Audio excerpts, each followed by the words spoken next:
African.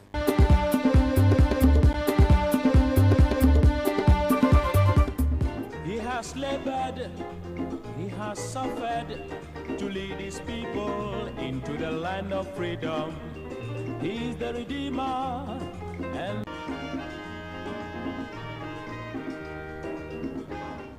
or whoever you call Aisha Juan, but the person NIA knows as Juan, as N Juan. And Juan has not been, immigration has not given us N Juan's card. And I suspect that it is because on the occasion she has come to our attention, she has not gone to the attention of immigration and the judicial process. If it were so, I'm confident Ghana Immigration Service would have done the needful. Now, the third thing to say is that and Juan has come to our attention 4 times. Her first encounter with us was in 2014 when she registered at the Inshiaiso office of the Foreigner Identification Management Systems Limited, the registration center. In doing that, she was being a lawful foreigner resident in our country by obeying our laws and going to register for the non-citizen Ghana card. She subsequently renewed her Ghana card in 2016 and 2018. And so those are 2 other occasions she came into contact with us. Both were lawful and non-problematic. The 4th and final occasion is when on 25th August, she went to our office in Tamale, the FIMS office in Tamale, and on this occasion presented herself as a new applicant. You have to get the distinction. In 2014, she went as a new applicant, and she was registered the way you were registered, and she got her card, no problem. She renewed them twice, no problem. So it is still that same card that is with her, that is being renewed.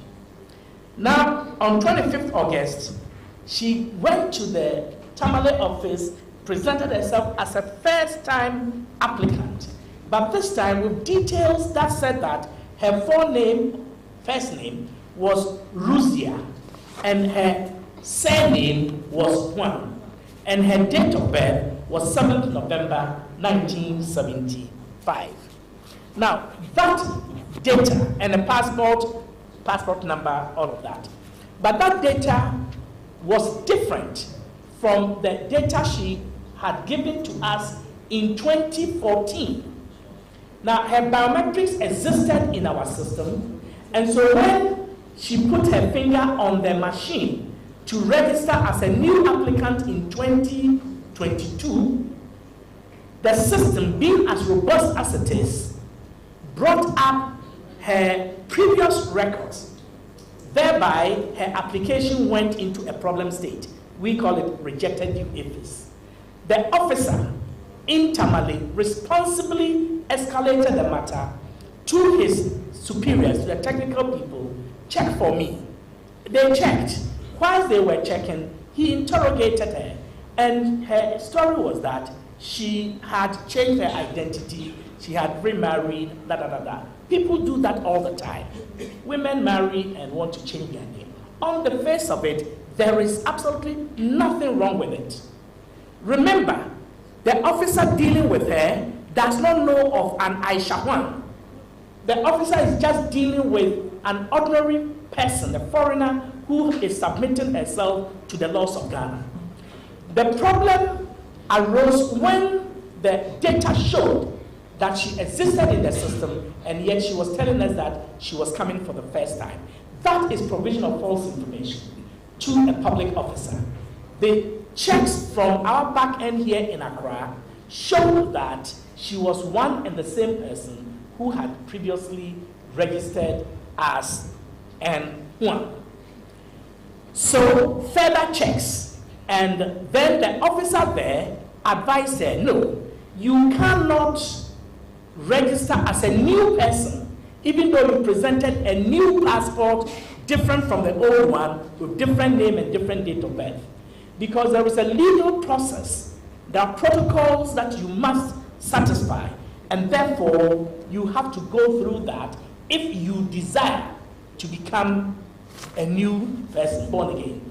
Now, the people you used to see at Elwak Stadium, the majority of the people who thronged the Elwak Stadium for registration services were seeking to do pretty much what Aisha 1 or N1 was seeking to do. Change date of birth or change my name from married name and all of that.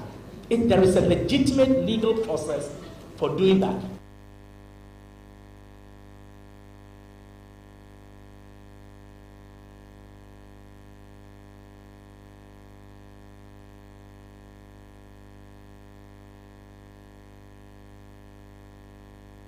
Former President John Dramani Mahama revealed in an interview with the media that he has been denied certain privileges despite serving as a president of the Republic. He said having been deprived of his ex-gratia, he is still paying for basic amenities and other utilities, which he describes as an unfathomable situation. He says in 2013, 14 million was paid into my ADB account. I wish my bank statement was here. I'll show it to you, and then you look. After this interview, I have my 2013 bank statement. I'll let you look through and see if there's any 14 million payment.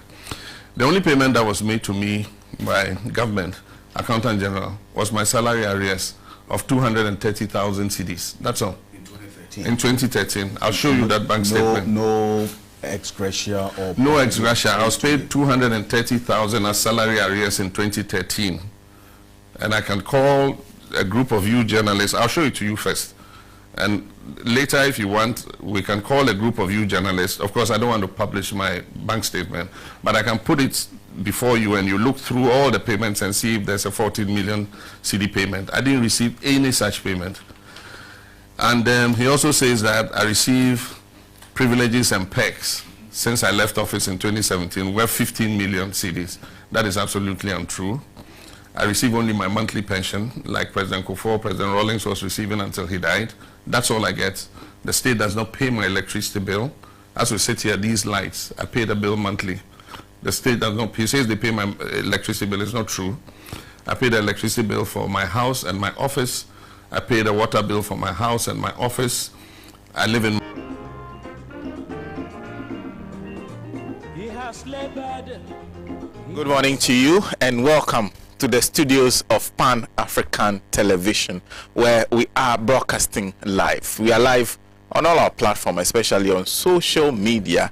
Facebook, we are on Pan-African Television. YouTube, we are on Pan-African TV. And of course, you can watch us on TV.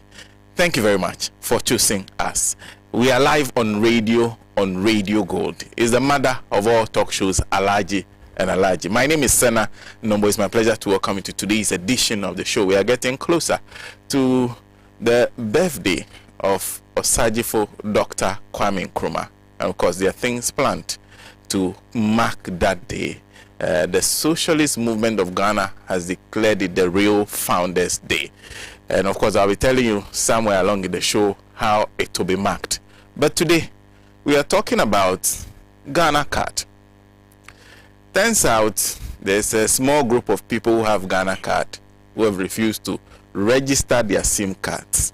And they have a grouping called Stubborn Academy, that they will not listen, they will not register their SIM card in protest at what they see as a process that will yield no results and that's going nowhere, being handled in a manner which is not proper. If you do not have a Ghana card, you won't have your SIM very soon. You won't be able to make calls to your mobile phone. If you do not have a card, if you're a first-time register, you want to register for the first time onto our voters roll, you will not be allowed to do that. That has been announced by the Electoral Commission. We'll be discussing this particular issue and the moves that essentially will take away your voting rights without Ghana card, will take away your right to communication without Ghana card. Well, if you have 250 cedis, so easy to get a Ghana card. If you don't have 250 cedis, you have to queue and wait for several hours and then wait for months to get your Ghana card. We'll discuss that and then we'll move on to the issue of inflation. 33.9% now is our current inflation rate. Question is, what does that mean to the average Ghanaian in terms of prices of food on the market and other services and other products? So that will be our second discussion, and then we'll take you to Zambia. There's an interesting occurrence in Zambia where there's a showdown between their director of prosecution. Director of prosecution is actually director of public prosecution. We have one here in Ghana, but usually it's a position that you rise through to at the Attorney General's department. But this one is virtually the same as our special prosecutor. This is the BBC's report. It says Zambia's chief state prosecutor says her life is in danger after the government withdrew all her security. Lilian Siyunye, who was appointed by the previous government, has fallen out with a new administration and is a subject of complaints against her professional conduct at the Judicial Commission. She has refused to appear before the JCC, arguing that her constitutional oath of secrecy first needed to be lifted by President Hakainde Hichilema before she could appear before the body. As one of the highest constitutional office holders in Zambia, the Director of Public Prosecution swears an oath of secrecy, which in part reads, quote, "I will not directly or indirectly reveal or transmit any information or matter as shall be made known to me by reason of my office, except as may be required in the discharge of my duties as such or with the authority of the President." Well, so the problem is that she says she can appear before that group because that oath has not been revoked by the President. So we'll talk about that standoff between Director of Public Prosecution in Zambia and the new President who did not appoint her. So those are the three issues we are talking about this morning. And joining me for the discussion, Mr. Kwesi Pratt Jnr, who is General Secretary of the Socialist Movement of Ghana, a veteran journalist. Sitting close to her is Dzifa Tegah. Wonderful to see you. And Ambassador Sam Pee Yalley joins us. It's been quite a while. Ambassador has had to bury his wife last month, and our condolences once again. Thank you. Nice to see you this morning. Yeah. And then very close to me, Mr. Solomon Owusu, a member of the MPP's communication team. Good morning. Good morning, my brother. Well, so that's my panel for today, and we'll dive right into it and start the discussion with the Ghana card issue, voting rights. That's against your right to communication. I start from Ambassador Sam Pee Yalley this morning. Ambassador, it's been quite a while. As usual. And, well, Sena, I think I share the concerns of the persons you have called the stubborn academy. Even though I've registered my SIM card because it's for other purposes. But I say I align myself with them because they are standing up to the fraud being perpetuated on Ghanaians with this scheme called SIM registration. Way back in 1998, myself and ministers and deputy ministers, government officials, had to queue for the registration for telephones called Mobitel. And the order was that you must be there in person to be registered. And when you go in there, they take your biometrics, your home address and everything connected to your person. They took in those information. And the queue was from the Mobitel office. You know what the Mobitel office was? You know where it is? Mobitel Barclays Bank beyond the TUC. Okay. Yeah. And the next up to the traffic light at ADB. Those were the government officials. and the public was from there to Asalanda. We went through that,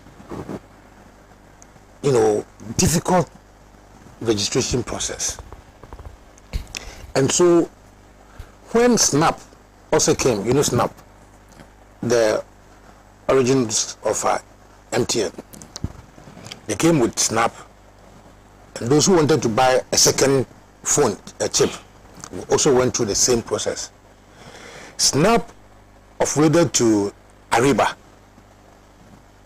phones, and then, but when they changed from SNAP to Ariba, we were not asked to go and queue because the database was already there. Sena, the essence of biometric registration is that there are certain features of a human being that will never change, no matter his age, unless he has a cut or something. But even then, when there's a cut, like I have, the configurations algorithms will be the same. And therefore, my data will not be the same as Solo's data. We established this way back 1998. And I believe that all other subsequent persons who have acquired phones had gone through the same process. I remember myself and my brother Kwesi Pratt were vehemently opposing the re-registration of Ghana card when we were at Radio Gold. You remember that debate?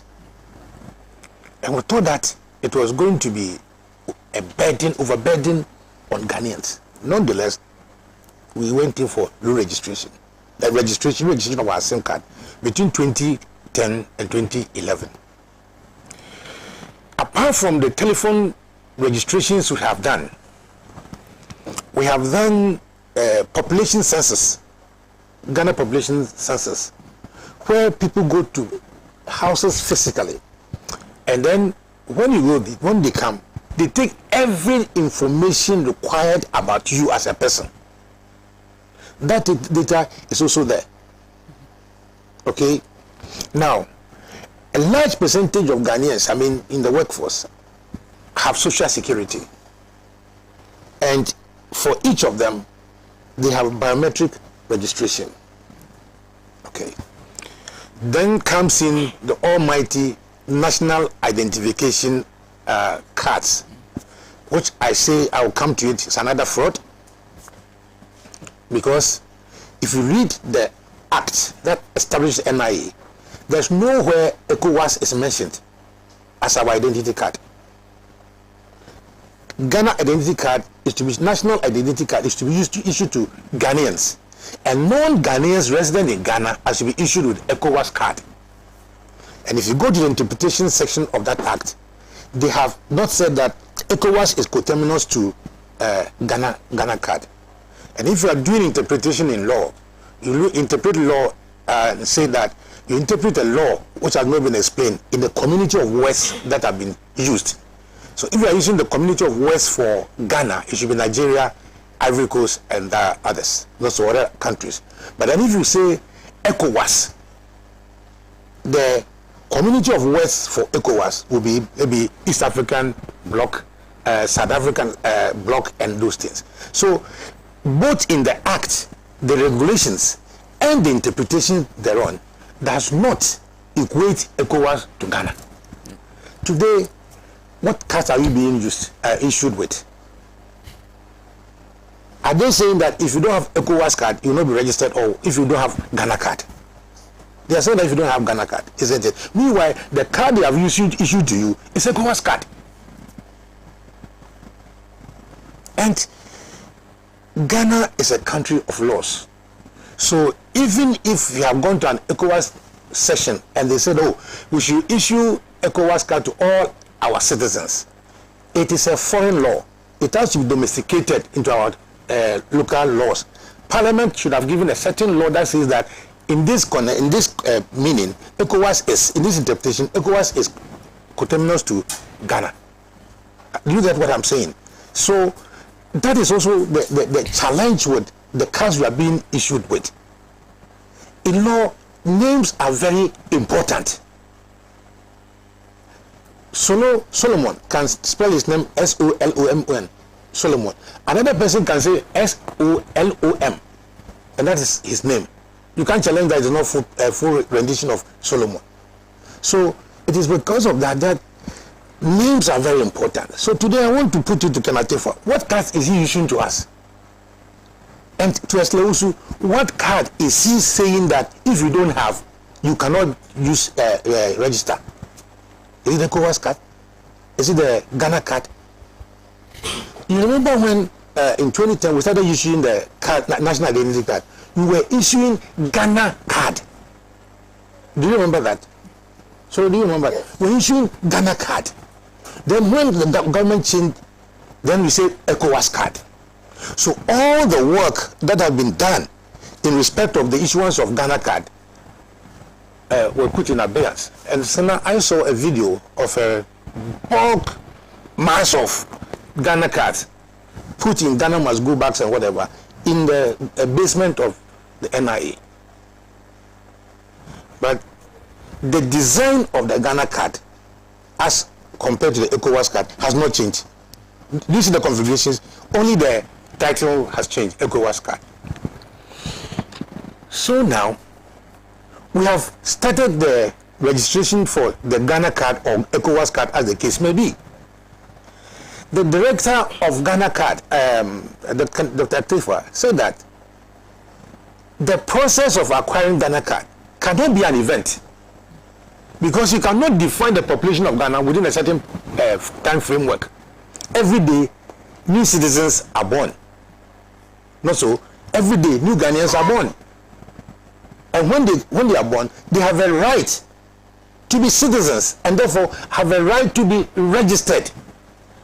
Chapter 6 of the 1992 Constitution defines who a Ghanaian is, who a citizen is. I will not buy my Ghanaian citizenship with 250 cedis because I was born as a Ghanaian by the Constitution. And the Constitution says that anybody who was who in the coming into force of this Constitution was a citizen of Ghana shall remain a citizen of Ghana. This is not what the Constitution says. So if you bring a regulation that seeks to now change who a citizen is it not against the Constitution? And that's why I started my program. I said that this is another fraud. But in spite of the Constitution, several judgments, several regulations are being accepted as the definition of a Ghanaian citizen. And if you read Article 2 of the Constitution, it said any law that is inconsistent with the Constitution, to the extent of that inconsistency, is null and void. So now, if I am a born Ghanaian, so now, and then you bring a regulation saying that if I don't acquire a certain Ghana card, or if I acquire that certain Ghana card at a late period, I'm supposed to pay 250 cedis. So now some people have to buy their Ghana citizenship by 250 cedis. Kenneth Tefwa is telling the whole world that they are not ready with a Ghana card, but the registration of many other documents, whatever it is, schemes, is dependent on acquisition of Ghana card. All right. Now, so if the Ghana card is not ready, then you bring a law that you seek to enforce, like the registration of the Ghana card. But the NIA is saying that we have not issued all Ghanaians with the Ghana card. Aren't you putting the horse before the cart? You know, and this kind of fraud is being perpetuated on Ghanaians because Owusu knows that in her village, not all Ghanaians have acquired a Ghana card. Even in my village, Dansoman, let me call my village Dansoman because when I went, it was a small place. Not many people have acquired the Ghana card. My son came from the US, doesn't have the Ghana card because at the time the Ghana card was being issued, he was not in the country. He's gone to many places. He had only 2 weeks to go. He's gone to many places to acquire the Ghana card. But when he goes, the queues are such that he cannot acquire the Ghana card. Does he make him a non-Ghanaian? If you bring a policy that would harm or harass Ghanaians is a criminal policy. Because, so your mother in the village, your uncle in the village, for him, he has no interest in traveling, and so passport is not his priority. Okay? All she's been forced to do is to register as a voter. But he has a right not to vote or to vote, but he is to be registered as a voter by law. And in asking you to come and vote to establish the system of governance we need, you are putting so many impediments and harassment on your poor auntie. Why? Why? Now people have to travel from villages, come and sleep 4 nights, 5 nights in district capitals seeking Ghana card. Then they'll be told your name is wrong. Then they'll be told so many stories. Now there's also even a political twist to it, that Ghana cards are being issued in the strongholds of other political parties. Once these dimensions set in, they defeat the general purpose of what we want to seek. Sena, there came a time they said if you don't have birth certificate, you remember, you are not a Ghanaian. So people were forced to go and do birth certificate. After doing that, then we said now we are now doing electronic birth certificate. People were forced to go and do electronic birth certificate. So this country alone, how many biometrics do we want to do to establish who a Ghanaian is? In any case, what's the net benefit of this registration to the poor woman in the village? What's the net benefit to her? I think if governments of this country are mindful of the constitutional provision that power emanates from the people, all right, and then whatever we do stems from the power that people have given to those governing us. If they get this into their crooked heads, then they will not go and say that I extended the time reluctantly. What do you mean by extending the time reluctantly? The people you are harassing, the people you are putting into the sun, the people you are putting into the rain to go and register are the people who voted to form your government. They are the same people who are contributing to pay your salary. Not so? Not so? So if you say I should acquire a certain thing, which by right is my right by birth, now you want to regulate it. Must you harass me? Sena, must you harass me? And the issues are that if you don't take care, you will simply align yourself with people who say that these are only being done to harvest votes. You will say that because it does not make any sense whatsoever, in my opinion, for Ghana, a small country of 33 million, we cannot know who citizens are. We don't, from 1957 to date, we don't know who the citizens of this country are. We have done so many registrations. What was required was simply synchronization of the databases we have. You understand? So, for example, when SNIT said they were aligning the system with the NIA card, SNIT did not ask people to go and queue. They didn't. All they did was synchronize. Then they will send you a message whether your number, your SNIT number, confirms with the original number you have. When you say yes, it means that you have been registered. Simple process. The essence of biometric registration is for easy identification, easy reference. Not so. Today, if you go to Cape Coast, Gender Ministry is also doing biometric registration of households. When the population census give all the indicators that we need as a country, your income level, your telephone number, everything, you took part in the registration. Yeah. So every data is with the statistical division of the country. So why all this harassment? Is it because we have found a new romance of digitalization, that long way you have digitalization, so everybody should be harassed? Is that the case? Is that the case?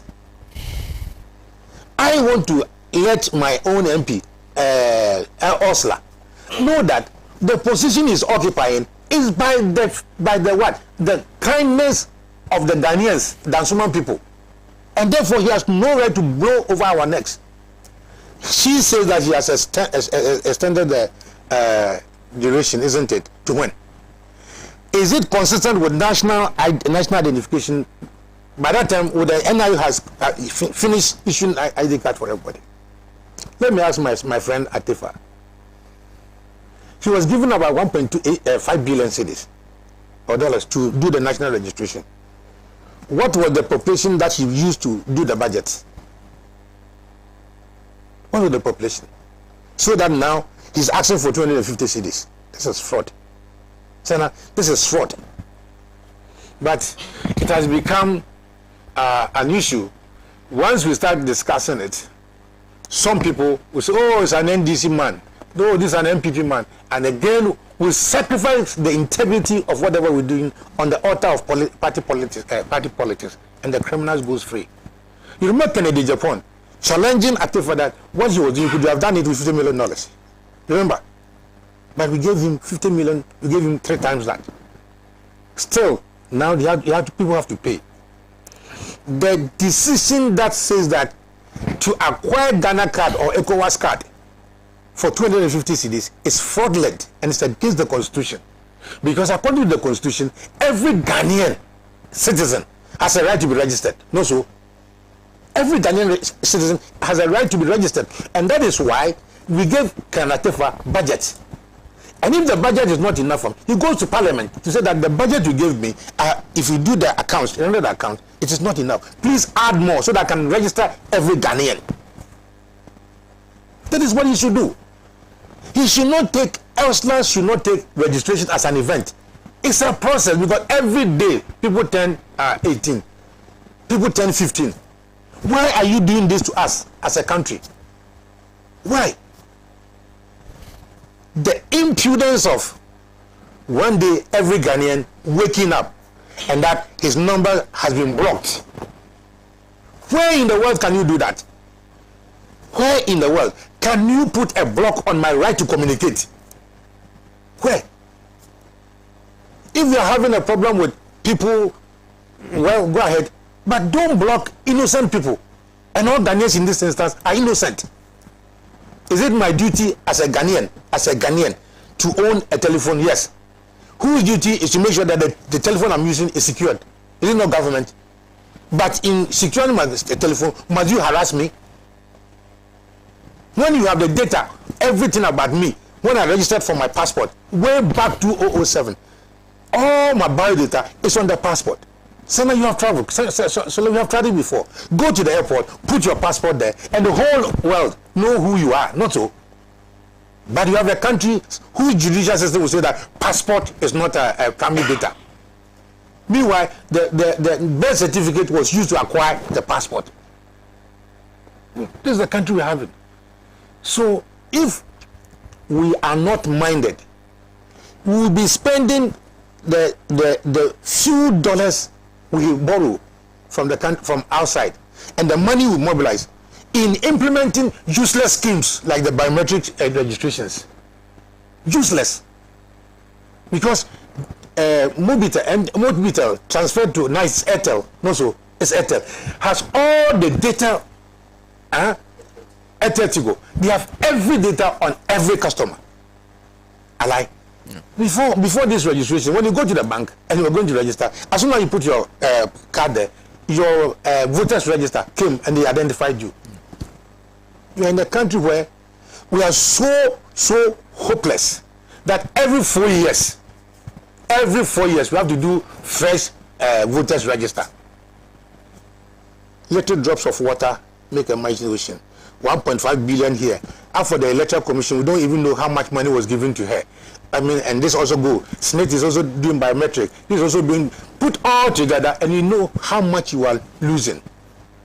And if all these monies were even monies that we have generated, then we don't have a problem. Even that you have to use for proper purposes.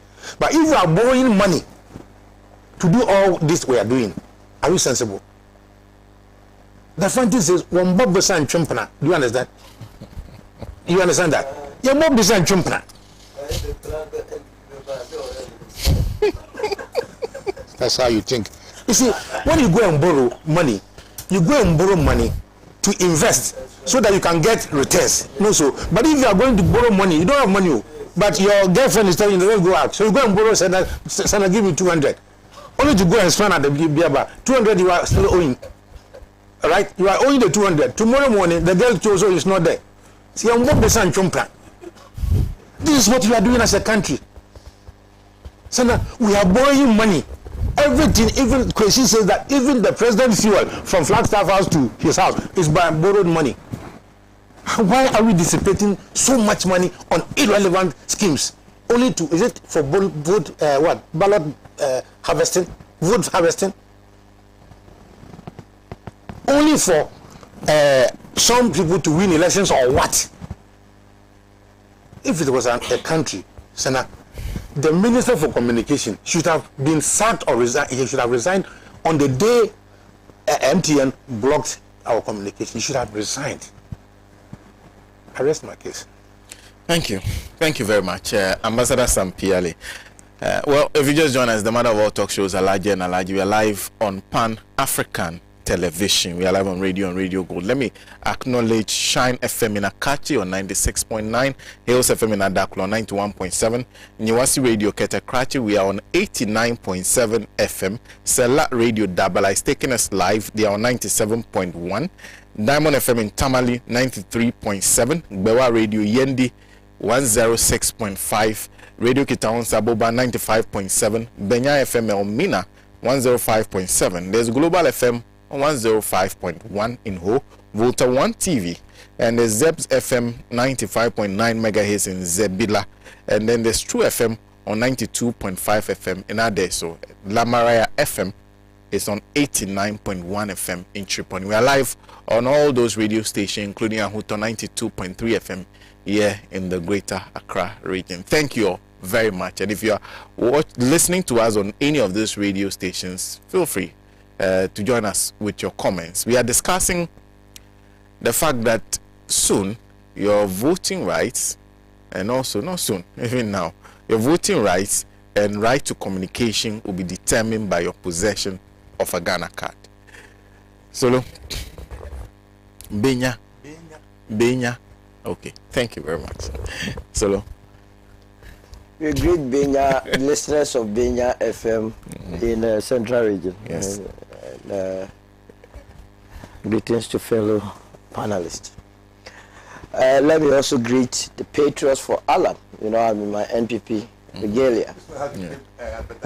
And when I finish, I will see the commercial department, and I also take this advantage to invite the good working people of Pan Africa TV to grace the occasion. You have already been invited.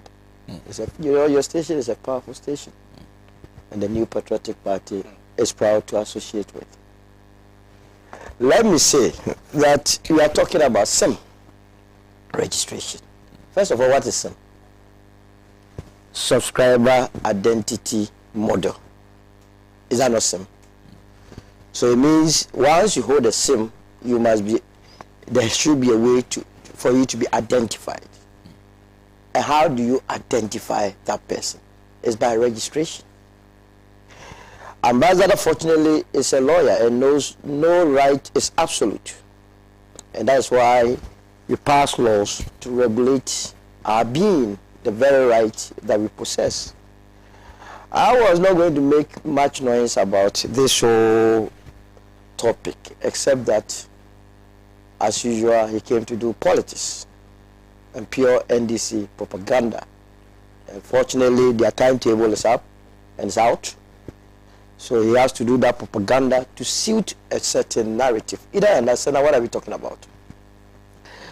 On the 20th of February 2012, 2012, 20th of February 2012, the Parliament of Ghana passed an LI 2111. You remember that LI? In that parliament, we had 148 members of parliament from the NDC side and 121 members of parliament from the MPP side. So the NDC had an overwhelming majority in parliament, and they gave us an LI to regulate this whole business of Ghana card. Now, with your permission, let me read what it says so that listeners and viewers will know what we are talking about. Under Regulation 7.1, the heading is mandatory use of national identity card. This is a parliament dominated by the National Democratic Congress, of which Ambassador is a member of, giving us laws to regulate how we register Ghana card. And listen carefully so that we all be in this. A national identity card issued to an individual shall be used for the following transactions where identification is required. A. Application for an issuance of a passport. B. Application for an issuance of a driver's license. C. Opening of individual or personal bank accounts. D. Purchase of insurance policies. E. Purchase, transfer, and registration of land by an individual or a connected transaction subject to the provisions of other enactments. F. Transactions pertaining to individuals in respect of pensions. G. Transactions specified under the National Health Insurance Scheme. H. Transactions that have social security implications. I. Consumer credit transactions. J. Registration of voters. J. Registration of voters. K. Payment of taxes. I or L. Registration of SIM cards. Registration of SIM cards. Fortunately, your topic this morning is about SIM cards registration with Ghana card and also voter voting. Is that not the case? The National Democratic Congress dominated parliament in their wisdom in 2012 told the country that you needed a Ghana card before you could register to vote. And I've already told you that no right is absolute. Yes, you are a Ghanaian, 18 years, sound mind, you have the right to vote, but that right also means you have to register to get a voter ID. And that voter ID, we have been told by this LI, given to us by a parliament dominated by the National Democratic Congress, that you needed that Ghana card to be able to do so. In 2012, I do not think the NDC-led parliament was thinking about rigging the elections. They were being, what do you call it, so wicked to the people of this country. The Minister of Communication there was so wicked that he will lead such a crusade to pass this LI. Because we are building a country. We need to identify each and everyone living in this country. And so, if it is not politics and you have this LI sitting right in front of you, why would anybody say? To the extent that we are now being told that it is alleged that people are being registered in certain strongholds. The last time I checked, the New Patriotic Party had a stronghold in the Ashanti region. And as we speak, the Ashanti region remains the second stronghold of the NDC. So if you have more people registering in the Ashanti region, is the NDC not supposed to be happy? Because that's your second stronghold. We cannot do that. Sena, a lot of fraud is being perpetrated by people using SIMs. Is it not interesting that we are a country of 30.8 million? We are told that we have 42 SIMs, 42 million registered SIMs. Is that not the case? What it means is that we have more SIMs than the population of the country. And even with the population of 30.8, Ambassador quoted the term, I agree with him, because we did this in 2021 or so we would have added on. We have 0 to 14 years, most of whom are not likely to have SIMs. So it means we have people who have either 3 or 4 SIMs, which is normal in our country. And you and I know that quick loan, FIDO, and so on, introduced a loan facility where students and Ghanaians, for that matter, could be borrowing these 200 cedis, 300 cedis, I mean, to take care of short-term issues. So that I can tell you, a lot of the people are owing. A lot of the people. They are owing the telcos. They register today, go and take a facility, throw that SIM away, go to another one. Someone can even decide he wants about 3,000 cedis. He goes for about 10 SIMs, 200, the guy is already gone. And you expect that man owing to go and register his SIM? And so when the person hears, he or she hears our brothers and sisters from the NDC say, oh, get them to register for Ghana card before they come for the, don't allow this Ghana card, don't allow this, they also join the chorus. The guy is owing and doesn't want to pay, and fortunately he has gotten a political party echoing their sentiments. Why would they not join the chorus? I have called on the telcos to brief us on the number of subscribers that are yet to regularize their registration with the Ghana card. When we have that data, so that we will be doing an informed discussion, because even the Ghana card that we are talking about, if you go into the people that are supposed to be registered in this country, apart from diplomats and those working with the UN and their spouses and children, everyone living in this country is supposed to be registered. So the registration covers Ghanaians and non-Ghanaians. And Ambassador was saying he was going to take it's fraud because we have an ECOWAS card. On that card, beneath the ECOWAS identity card, is the Republic of Ghana. Simplicity. And we have been fighting for ECOWAS integration. So the idea of producing ECOWAS card is to prepare us towards the integration of our sub-region. It's very crucial. It's so key. And so you juxtapose the figures that the NIA has given to you to what is on the ground. And I also want to urge the NIA to come up with data, figures, so that we can deal with this matter once and for all, rather than rely on some few people that go on there to discredit every activity of theirs. This is not to say that I do not sympathize with those who have genuinely not gotten their cards. I mean, if it is not through your fault that you have not gotten the Ghana card to enable you to register your SIM, why must your SIM be blocked? And that is why we need the data.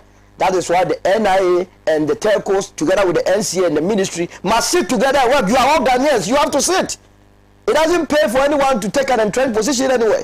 But if you have an institution that has been able to register, as of today, 17 million Ghanaians, that has been able to issue 16.5 million cards, with some outstanding cards at their various offices. And we are talking about the country with a population of 30.8 million. And you and I know very well that the registration is for those that are 50 years and above. And we have also been told by the Ghana Statistical Service that between 0 to 40 years of our population constitute 37%. And if you take 37% out of the 30.8 million, you are talking about 19 million people left who can register for the Ghana card. If the Ghana Statistical Service, their data is anything to go by, then the total number of people that the NIA must register in this country, that is Ghanaians and non-Ghanaians, must be 19 million, maximum 20 million. So they have registered 17 million. They have issued 16.5 million. Now, don't forget, I've told you that the registration involves non-Ghanaians. Is it the case that those that have not registered in their masses are non-Ghanaians? We need to know. Because if a foreigner is in this country and does not, for strange reason, because we are told that a lot of West African nationals come to this country because they have perpetrated fraud in their country, and so they see here as a safe haven. They come and hide here. Do you think such a person will go to the NIA office to go and get his biometric taken? So it could be that those people that have not registered are non-Ghanaians, and for that matter, no matter what you do, they will not register. and it is much ado about nothing. Sena, we have to regularize this country. We cannot sit in this country. You go to advanced country. I'm very happy he mentioned that the son came from the US. He knows that in US, everybody, the moment you put your finger everywhere, your data is available. We always clamor to be an advanced country, but we don't want to do things that, as it were, will propel us to that stature. In any way, the Minister of Communication, I want anybody to identify to me what she has done that runs contrary to any law, so that we are all on the same page. Then we take her on, because she is supposed to behave in the confines, within the confines of the law. We have given her the mandate, and no government is put in place to take soft decisions. You are there to take difficult decisions.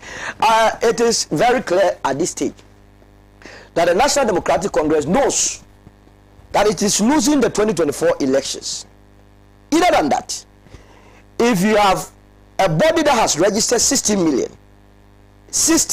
plus Ghanaians, and the last elections tells us that we have less than 10 million people voting, and the 16 million have demonstrated this morning too that at worst or at best you have less than 200,000 Ghanaians who have not registered for the Ghana card, and you still believe that if you do not get that 200,000 people, your message has not sunk well with the teeming Ghanaians and you will not win, then it tells me that you are already preparing the minds of your supporters.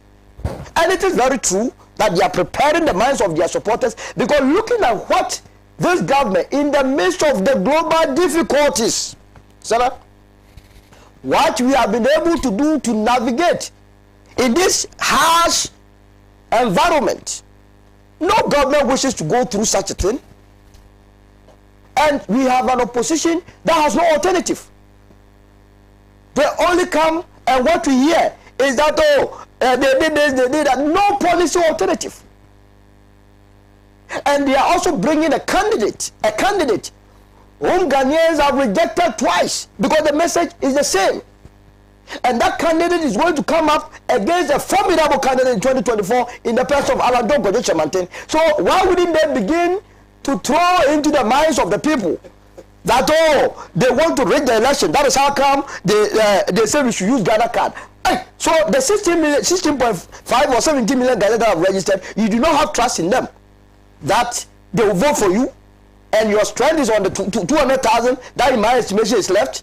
We cannot be doing that. In any case, the Electoral Commission has not said that they will use the Ghana card as the voting card.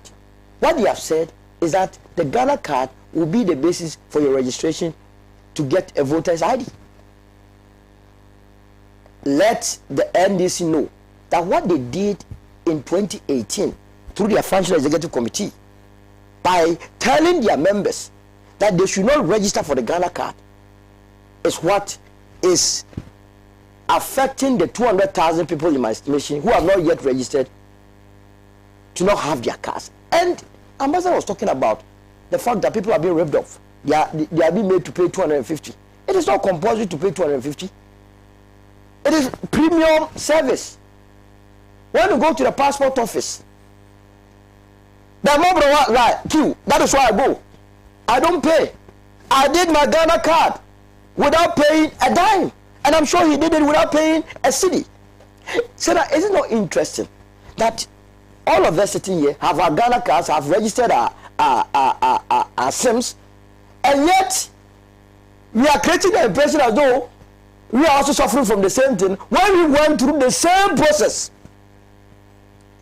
But the good news is that now I've seen a lot of those that in the past advocated Ghanaians not to register on their walls, on various media platforms, urging their supporters to go and get the Ghana card, because they know that the law that they have to pass in 2012 is what we are using, and that they were clear in their mind.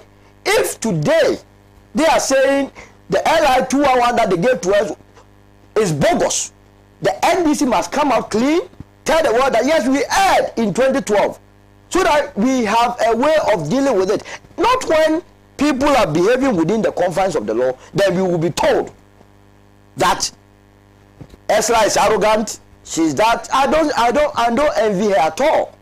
But I will urge her to operate within the law, make sure no matter what people say, if she is doing what is right, it is posterity that will judge her, and not the political naysayers, those that do not see anything good about this government. So now, on that note, it is much ado about nothing. Ghanaians must go and register for the Ghana card. The few that are left, make sure they go through the process. Those that are owing the telcos, they must do well to also pay, so that they can register the rest of the SIM. If they do not want to register the rest of the SIMs, they must tell Ghanaians, so that we will be saved the trouble of always few people coming to tell us we have not registered, we don't have Ghana card, when in fact they know that the SIM that they are not owing on, they have registered it. But those that they are owing on, that is what it is left. On that note, I'll end it. So thank you. I'll go to Dzifa shortly, but before I do that, just a few of the comments you're making on Facebook. This is Suleiman Abdul Rahim from Tamale says, okay, he's talking about something else. Akapia Davison is also joining us, saying a good morning to us. Just the MPP government is a disaster to Ghana. They have failed Ghanaians totally. There's also AU Farouk who is joining us, saying a good morning. It is disgusting and surprising. The president wondering whether, okay, also thinking about something else. There's Dennis Yakwete who joins us, who says, in the Yulukobo municipality where I work, it will cost about 40 Ghana cedis or more transport fare to travel from Ahinkwa Agogo enclave of the municipality to Sumanya, the municipal capital where the NIA office is located. Obviously, you can at least perceive the financial implication there too for an applicant who made first attempt and was unsuccessful and has to return just to procure the Ghana card and may still be disappointed. That said, and with the brouhaha surrounding Ashawanwa shows that the Ghana card at the moment is flawless, that the EC is bent on using as a sole document in any major limited voter registration at this early stage. Something is certainly wrong somewhere, but we shall overcome. And goes ahead to quote the Bible. Sualesu governor says the way this government is handling the SIM card registration is annoying. We're just waiting for the competent government to come and sanitize the irreparable mess this ineptitude people have put on our back. Thank you very much. Emmanuel Boekwe says, I told you so, that when they were going to school, they did not pay attention in the classroom. So now you will understand why okay. Troy McMarshall is also joining us. Says, when I see Solo put up a brazen defense of the corrupt and useless government, I can only pity him. As you know, Ghanaians went to the polls and actually destroyed the MPP's majority in parliament and installed an NDC speaker. His eloquence and temerity to throw dust into the eyes of Ghanaians well noted. So Solo should know that the crimes of this government in this second term are far worse than in their first term, and no amount of propaganda will save their party. Positive Change in Medina is joining us. He says it is an insult to the sensibility of Ghanaians for this government to waste all the unprecedented revenue that have accrued to them on corruption and wasteful expenditures, only to turn around to punish us for their own mismanagement by imposing crippling taxes and hardship on us. Bedu Kwame says Osla has not yet apologized for his disrespectful approach to Ghanaians. We are still waiting. He says Samalama says in the so-called Ijapadie document, not a threat to this country. Is the so-called Ijapadie document not a threat to this country? Why should everybody keep quiet over this evil and nation-wrecking intentions by this nation wreckers? This Edward Bishop Duga, who says, let's be very concerned about our dear country, Ghana. The way this government is dissipating our currency due to gross mismanagement, a time will come when the resources to move the country forward will get finished. Let me go to, this one from lawyer. This is lawyer David Ametepe, who says, Sena, good morning to your panelists and listeners. The gentleman speaking for the MPP as usual got it all wrong about the SIM card registration or re-registration issue. The fact that the NDC passed the law is immaterial. You know why? a good law enacted by a good president for well-intended purposes could be misused by a wicked president. After all, a bread knife isn't a weapon, but in the hands of a murderer, it can be lethal. So is the law being used by the MPP government. Dzifa.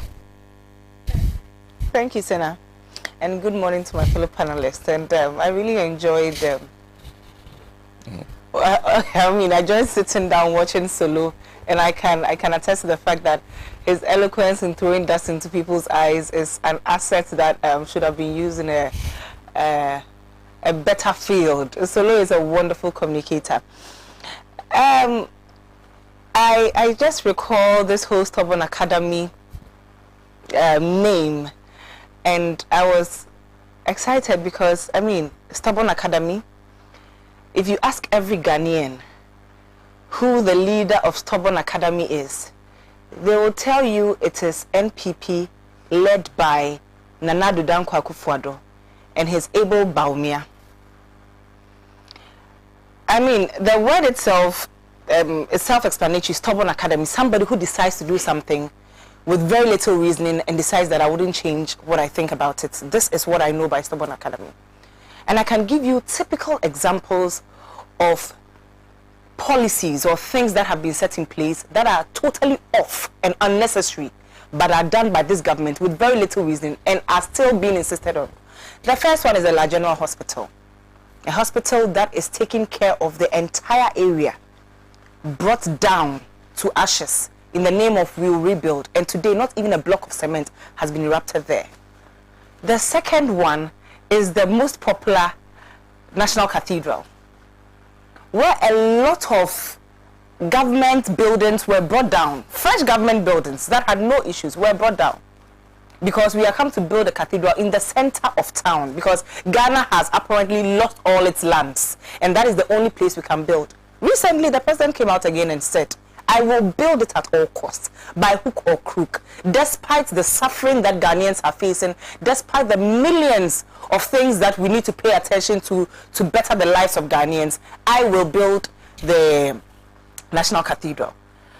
One other one that was a very hasty, good policy, but very hasty, and I am aligning that to the same registration, is free SHS. And whenever I mention free SHS, I should always mention Professor Nana Jane Puku-Agyeman's name.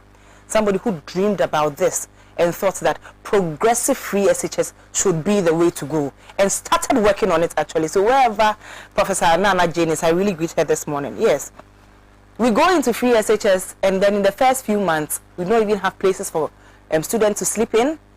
Food issues have become a big problem. The government is fighting with school authorities because of their ego. We do not have money to give you. We do not have enough money to give you, but you cannot take extra money from students, because if you do that, that means our policy didn't work. Today, free SHS is one of our least concerns, because the problems that are impounding on us are so outrageous. We are distracted. We do not know even. It's like having so much of your body being pinched and not knowing which direction to look. That is what is happening to Ghana right now. I'm aligning that with the SIM card registration, because we have been told that we need our Ghana cards and that we have to go through a long process in getting our Ghana cards. That is fine. And our Ghana cards are going to be used for this and that purposes. All the banks are requesting for it now. And you have to use it for your SIM registration, which is so vital. We all know how vital communication has become in Ghana. And so it has to be a gradual process. All we knew was that Owusu and her team kept threatening and postponing to block SIMs, as though the most interesting part for them was the fact that there was a deadline. Only God knows where we were rushing to. As though the most interesting thing for them was the fact that there was a deadline. Now, this is a general something that in a very reasonable government would have run through test upon test to be able to solve all the problems that it was supposed to solve. Instead of just being concentrated on, we've given you deadline, kindly go and register. We've given you deadline, if you don't register, your SIM will be blocked. Fine, people understood that. There were lots of queues in all the centers, MTN and Vodafone, for several months during the time that this registration process was going on, especially when the deadline came. And then what do we have? Eventually, Sena, the D-Day comes, they block SIMs. And half of the people whose SIMs have been blocked have already gone through the registration process.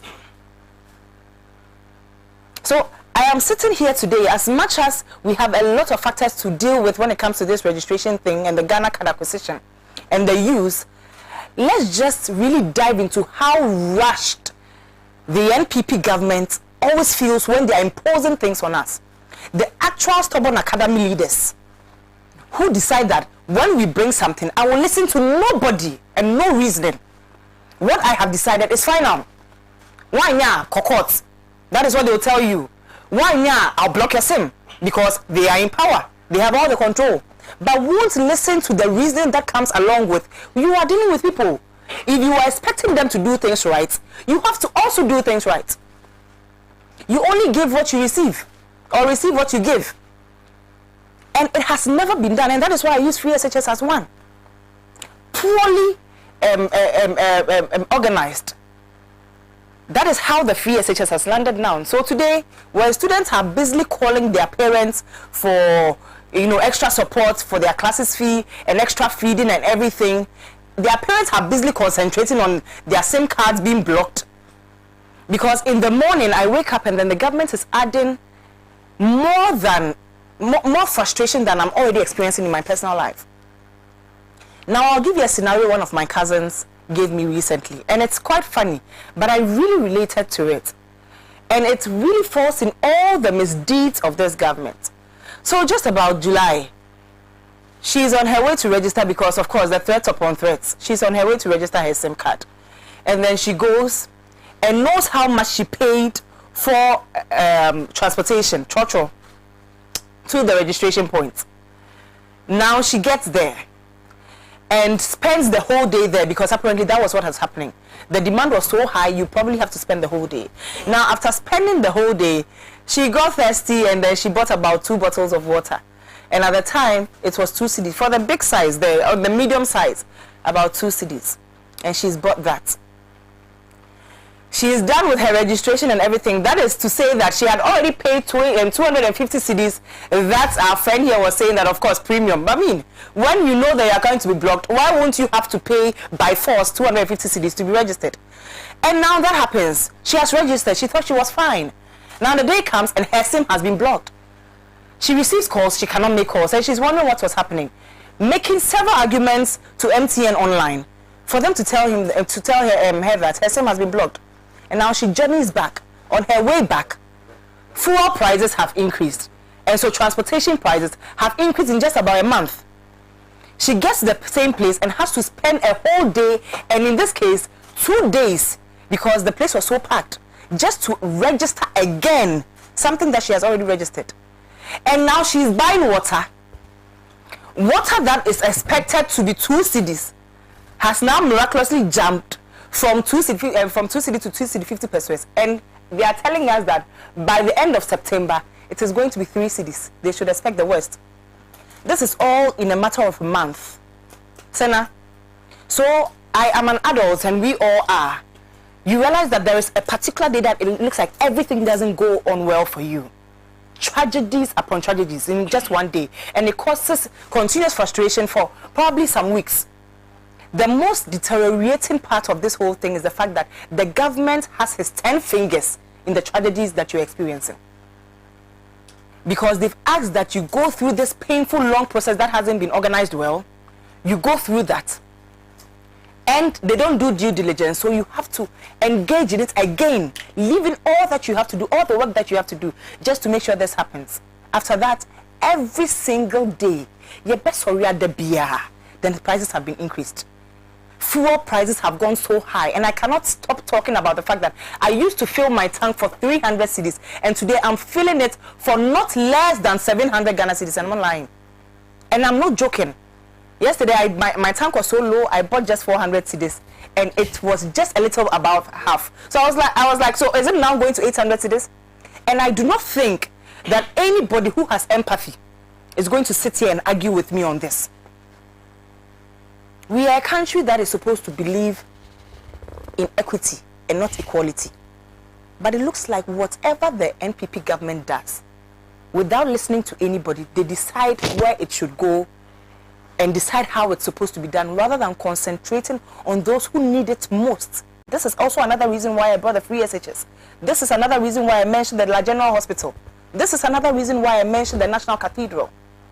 This is another reason why I'm mentioning the SIM registration and how it has gone through, and how Esla thinks that she's seated on her throne and what she says is final, instead of doing due diligence. So you see, in a reasonable country, we would have, it is very right for you to attack the company in charge or the government in charge here, because you've made so much noise. For how long has this registration of SIM cards started? Only for you to do your first blocking of SIM, the D-Day, the final day, and look at this tragedy. Sena, it is tiring. It is tiring that the only people that NPP care about is themselves. The only people that Akufo-Addo cares about is his Achim Mafia and a few loyal friends. It is sad that we have to be at the end every day. And some of us are used to suffering because we know that, you know, this is what we're expecting. I just feel bad for those who didn't expect it at all, because it has come as a shock and they have to start living by it continuously.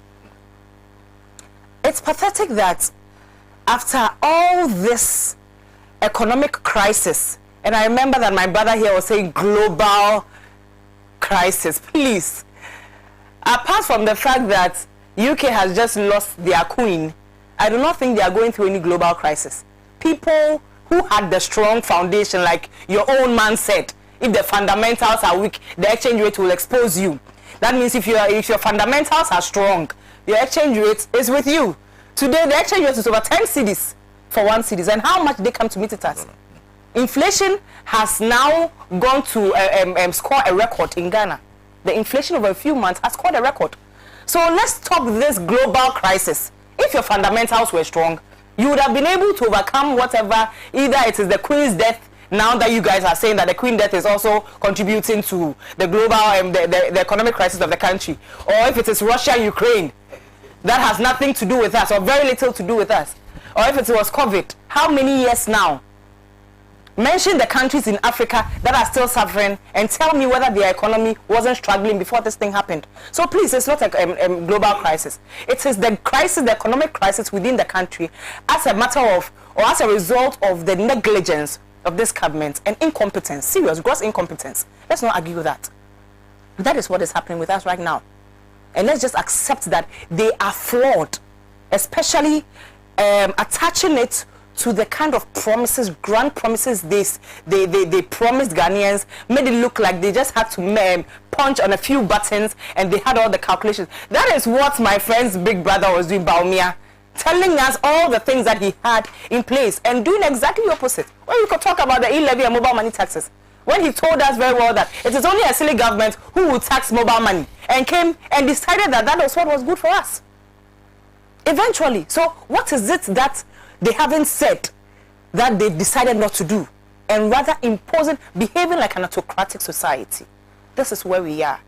It is pathetic. It is flawed. They need to go. Unfortunately, we are people that love democracy, and that is what leads us as a country. We wait the right time, we strike. So the issue of we are scared we'll lose, this is funny. Have you heard Ghanaians? And when I say Ghanaians, I don't mean you should just go outside and interview people. Have you actually looked on your social media and even read comments? Have you overheard conversations that people are saying, especially your own people? If you've attacked all these things, you'll understand that this is a flawed government and you have no hope. You better start attacking a few things and making them right. Now, when we go to this voters registration thing where we are supposed to use our Ghana card to do voters registration, I just didn't understand this. Now, the Ghana card is supposed to be superior to even a passport. In my own knowledge, the birth certificate and the passport should prove you being a Ghanaian more than anything. Somehow, some way. The Electoral Commission of Ghana, in bed with the with the government, have decided that birth certificate is bogus. And so let's throw it away. And passport doesn't even count. Don't worry. Ghana card, national identity, national identification card, it's fine. I think every country can use that. I remember very well that recently the deputy chair of the EC, Cerebro, I forgot his first name. I think he's director of corporate communications. Okay, right? No, okay, that's not the one I'm talking about. Deputy Dr. Chair. Bosman Asari. No, not Bosman Asari. There is another one. Oh, so Tete, yeah. Thank you. Tete mentioned recently that, I mean, the reason why we are going to use the Ghana card is because we are going to eliminate minors and foreigners, and it's going to prevent chaos. And because in the past, we've had a lot of chaos because of this guarantor system, and we have a lot of minors voting and foreigners like Nigerians who've stayed in Ghana for long, and others pretending they were voters. And so Ghana card is the savior, the Jesus Christ of all cards is coming to solve all that problem. I was like, okay, wonderful idea. Let's see if they are attaching sense to their practice right now. Then later, Cerebro comes and says that, oh, you can contest or argue about the Ghana card issue because people gained it through illegal means and fraudulent means. And so some people who are not supposed to have Ghana card, not the foreigners one, Ghana card, have claimed it when they are not supposed to claim it. And so it's not necessarily a guarantee. And yes, and so when even when it is done, you can still contest it. So I mean, where does it solve the chaos here? Two people from the same place. Where does it solve the chaos here? So you wonder, when people like us think that there is an agenda behind it, someone will say that we are being insecure. But when two people, director of communications and deputy chair, is saying two different things, talking about how it will solve some anonymous problems, you wonder where this decision was taken, who presided over when the decision was taken, and what it's actually going to do for us. As I said, stubborn academy leaders have decided what they would do is what they would do. You talk, either you go to court or go to hell. And it is usually better when you just sit in your room and then just wait for the day of accountability. As they can't account to us now, they will account one day. Just wait and strike there. The only thing I can say is that Ghanaians have endured so much, Sena. We have gone through so much pain in the least way that you could even think, not even in only big ways, even in the least ways. And I've told you about even this SIM registration. People were going naked and cursing the government, Akufo-Addo and Owusu, for the trauma they are going through just because of this. They were being treated like children. People are frustrated, and let me tell you, it isn't just the huge things. It is little things like these that make people go off. This is what we've been subjected to every single day. It's not going to end. Today, when I come and sit here, I can't even talk about scandals anymore because they are so clammed up in my head. Every day, another scandal. This is what the NPP government has brought us. They are so clammed up in my head that I cannot. When the NDC was in power, the only thing that the NPP had to talk about is Woyomi. Today, that money is nothing compared to the monies they borrowed, the monies they've looted, the monies they have spent in ways that they can't even explain. Today, they can't even account for COVID funds. This is the pain, the greed from this government that we are subjected to every single day. And the truth, the bitter truth, Sena, is that it is not ending today. It will only end 2024 December when they are kicked out. It is not ending today. So I entreat Ghanaians to just hold on and be steadfast. And, I mean, gather strength and courage from where they can.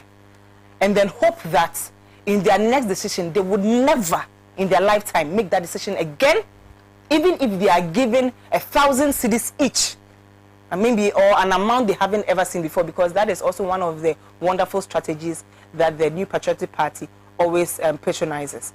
So I would just say that let's not forget, because the pain is too excruciating.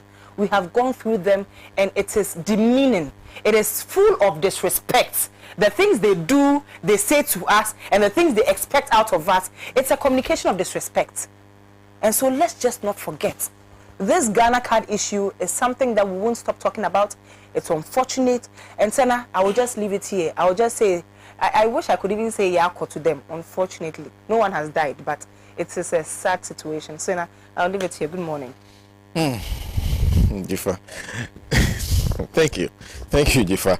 Well, let me do a few messages. This one is quite interesting. Magdo says, And Solo, listen, says Solo is comfortable for what Ghanaians are going through because he is part of those who are enjoying. And so he doesn't feel what others are experiencing. The day of reckoning will come. An MPP led by the super incompetent president and his liar vice president are going to account for the evil they have committed against the good people of Ghana. As for Owusu, little is said about her, and she will pay for her arrogance when the table turns. There's King Farouk, who says the most difficult job in Ghana now is to defend the mess and hardship the MPP has imposed on this nation. MPP communicators are suffering power. After 2024 elections, they will rest in opposition while watching live from Kaswa. That's King Farouk. There's Tafa in Amrahian, who says, Sena, my wife was part of those who traveled to Saudi Arabia to perform this year's Hajj. Sena, as soon as she arrived there, she used her passport number to buy a SIM card at the front of their hotel and put it into her phone and called me 30 minutes after her arrival there. This one is coming from Lagbaja, who says, my concern this time is NDC. We need unity. One body for victory. Come 2024. Peace is the king. It says JM all the way. Hadi Pig Farm says, Osla and her super incompetent and substandard family and friends government are not worried about the hardship in the country and poor economic development, but rather disturbing the aggrieved Ghanaians with SIM card registration. Osla should know that she will leave that office and will have nothing to do with it, but Ghanaians will remain to be owners of that office. She should rescue her arrogance and humble herself because pride goes before a fall. That's from Hadi. Koblavi Mpokwasi Bengas is also joining us. Says, former president, okay, thank you very much. He's talking about something else. There's Dumevi Apeko from Bato. Sena, I was shocked when the name of the paramount chief, Togbegan Patamia Jekle II, was not on the plaque as having assisted the president to commission the magistrate court at Bato. Chairman to do, okay. That's this is something coming from Papa Bisiu. Do you see any seriousness in the governance structure of this clueless MPP government led by Nana Akufo-Addo as it is playing out in the country? For example, the South case, Honorable James Kwesi, as compared to the still sitting MP of Techiman South, even though that case is yet to be determined. And then go straight to Aisha Wang's case of whether she fled or deported. But the latest charge sheet in court indicates she was aware. Just look at them. Total embarrassment to the presidency and the whole government machinery.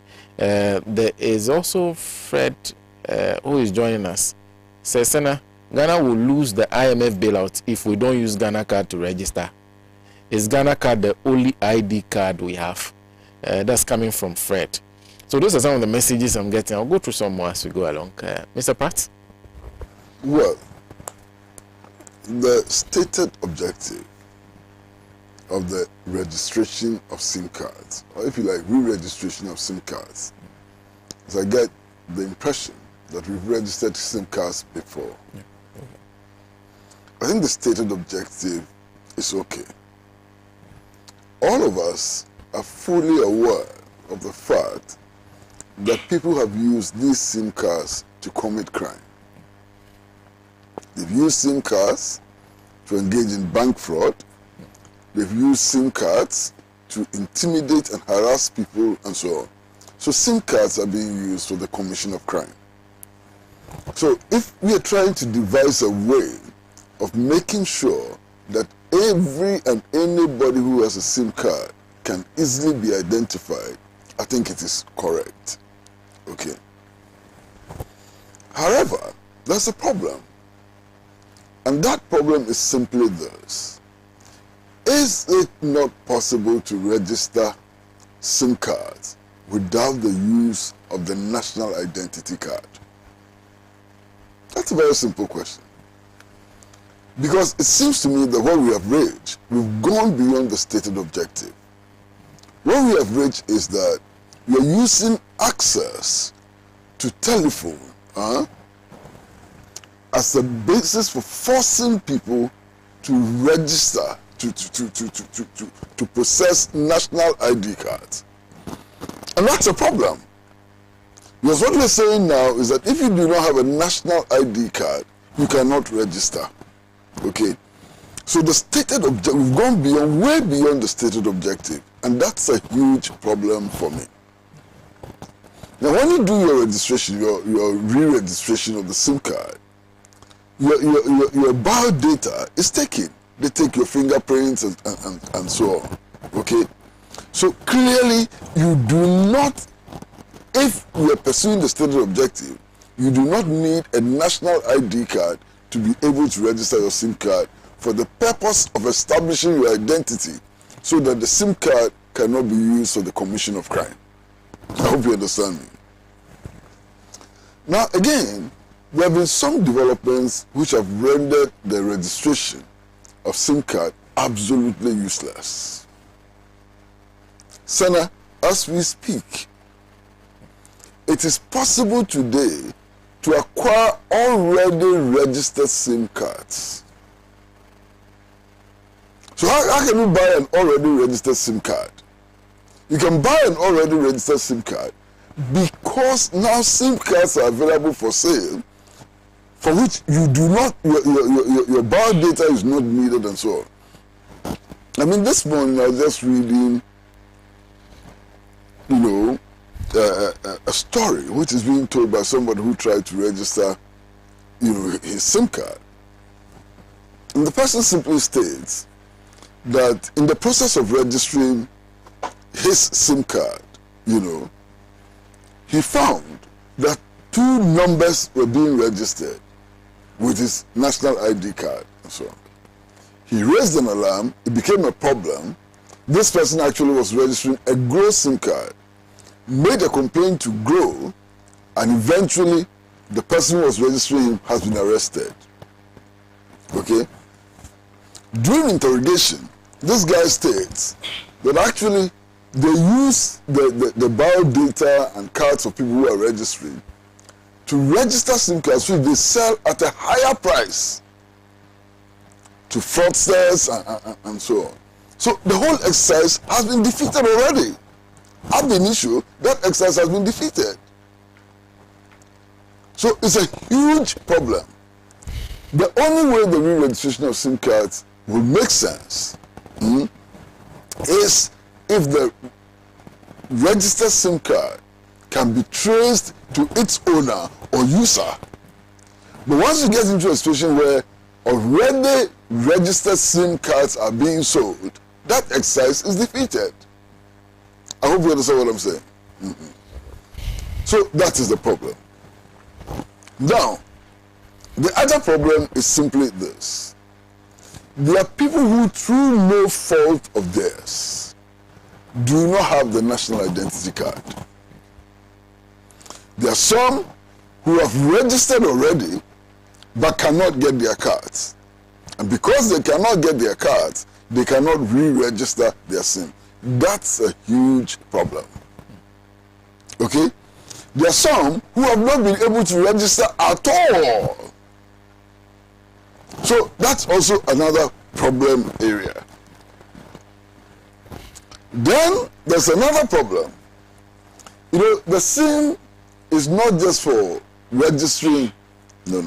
The exercise is not just for registering personal SIM cards. It is for registering all SIM cards. Okay. Now, in this television station, we use Wi-Fi. You need a SIM card, to operate the Wi-Fi. This is a registered company, licensed by National Communications Authority and so on. The identity of the company is not in doubt. Is this company also required to register? Now, I checked last week, and I was told that yes, even corporate institutions are also required to register, and that the way out is for one of their top management personnel to use their ID card, to register. It simply doesn't make sense. It doesn't make sense at all, because if you want to acquire one of these machines, for Wi-Fi and so on, you go through a process of purchase. That process of purchase can also become a process of registration. You come with your company ID and so on, which means simply registration papers and so on. It can be registered. Why do you need a national ID card, which is for human beings and not corporate organizations, to be able to register that? So this whole thing has not been thought through properly. My problem is that it has not been thought through properly. Somebody on the spur of the moment said, oh, this is a brilliant idea. You can get a lot of Ghanaians, or most Ghanaians, or all Ghanaians who need access to telephones to register with the national identity card, so let's do it. It doesn't make sense. It has not been thought through properly. The declared objective is laudable.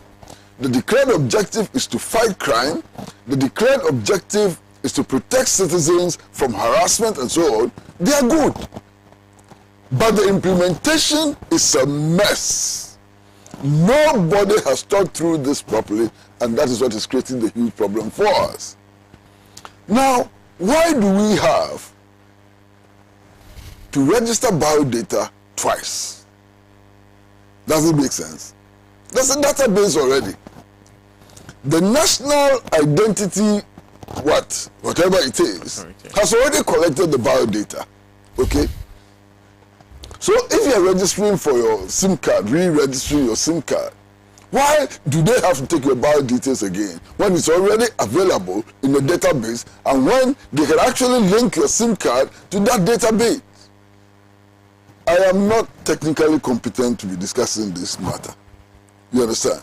But common sense, it defies common sense that your bio data is taken twice.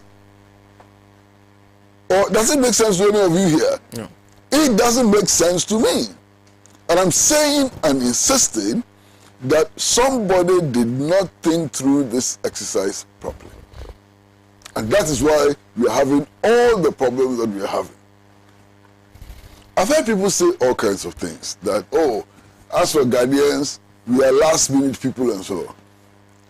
I mean, look, my friend, what an insult to the Ghanaian population.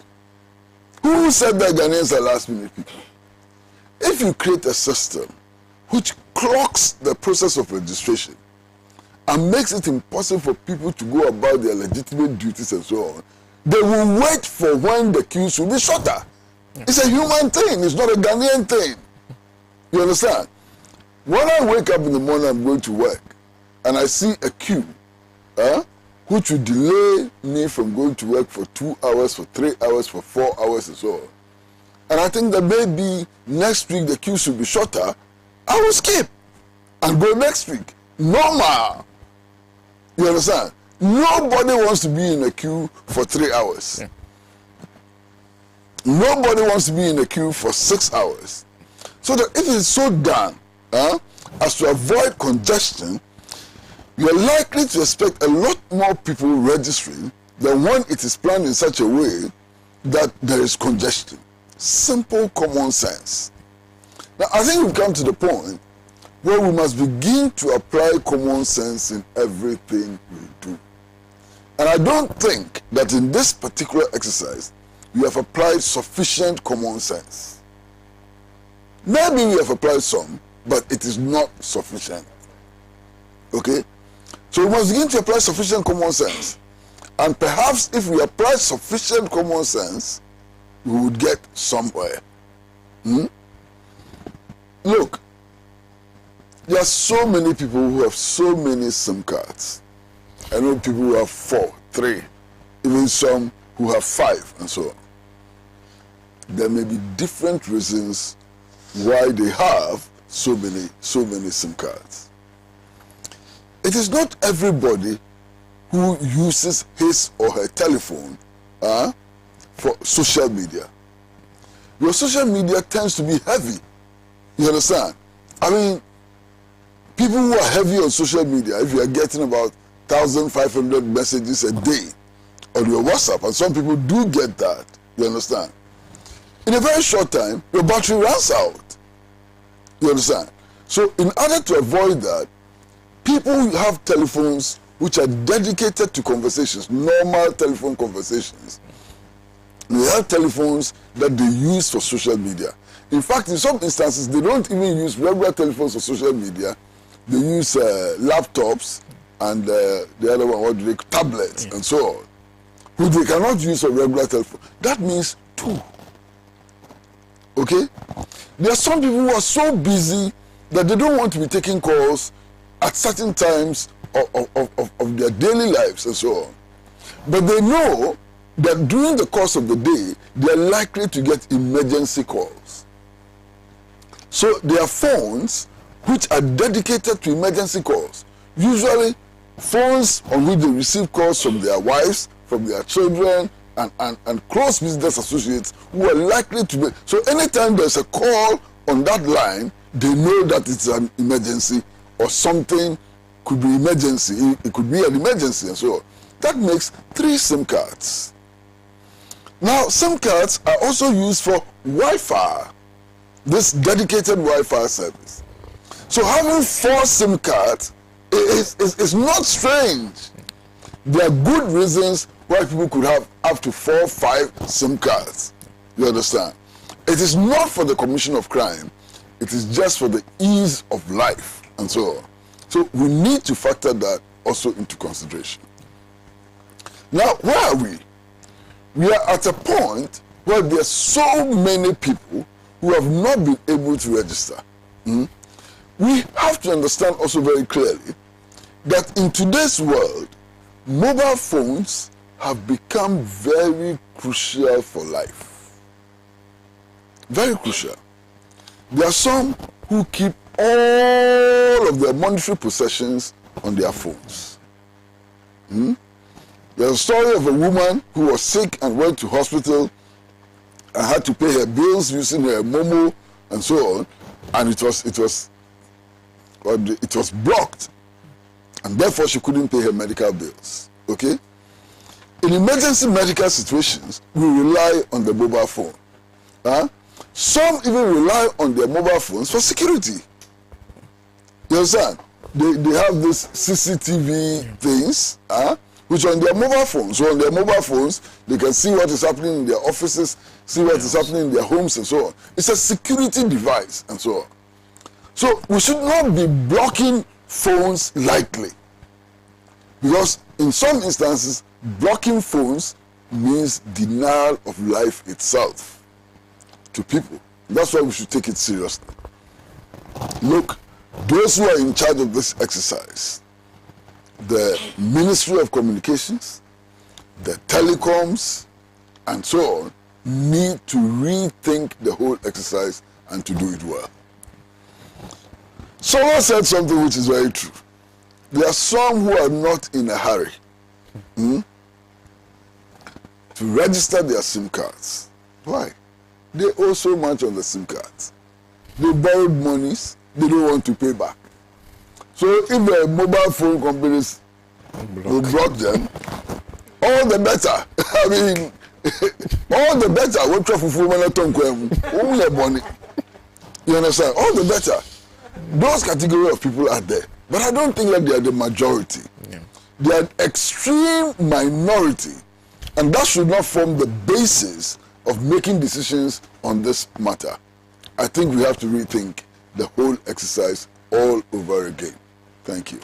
Thank you. Thank you very much, Mr. Pratt. In fact, even the biometric data collection, the one that they are doing for the SIM card registration, at some point became a matter of disagreement between the NIA and the NCA, because the NIA disagree. Yes.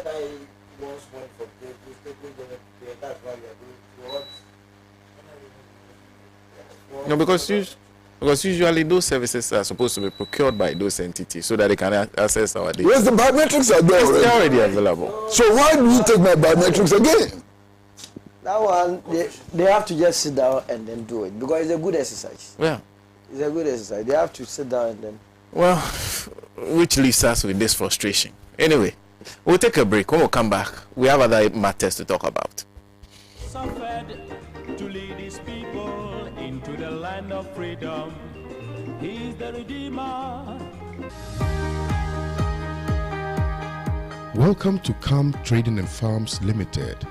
We are the sole importers and distributors of FM World Rulong Plus Plus combined harvesters. We are the sole importers and distributors of FM World combined machines. If you buy from us, spare parts are readily available. Our machines can pick and harvest logged rice as well as standing rice and is 102 horsepower. FM World tractors also have 110 horsepower, which is fully hydraulic and can break hard grounds. Our rotavators is also 102 horsepower. It works perfectly in muddy areas and in lands where tractors cannot operate. World combined harvesters come with automatic gear drive, diesel power engine, 1.77 cubic grain storage tanks, 2.2 meter curtain width, 360-degree unloading pipe and sunshade, as well as 2 diesel filters. Our branches include Tamale Airport area, Accra Ritz Junction. Kindly call us on 0278 223 811 or 0550 108 899, as well as 020 1600 727. Don't buy fake, buy original. Buy from us now. Come Trading and Farms Limited, your best importers and suppliers of FM World Rulong Plus Plus combined harvesters.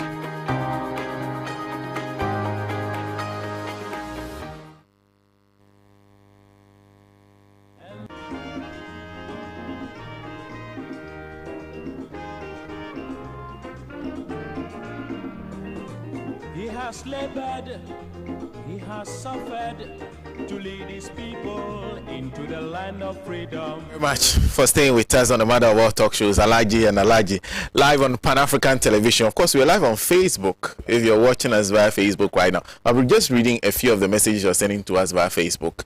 And this is Stephen Okutimensa. But if I may ask, if people are even owing and cannot pay, is it the duty of hustlers to help the creditors?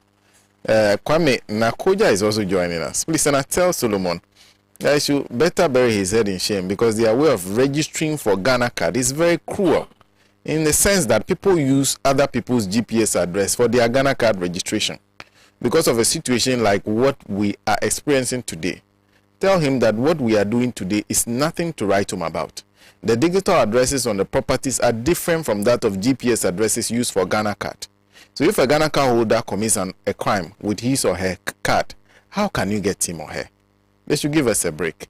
There is also Kobla. Sena, taking the second biometric data is just for chop.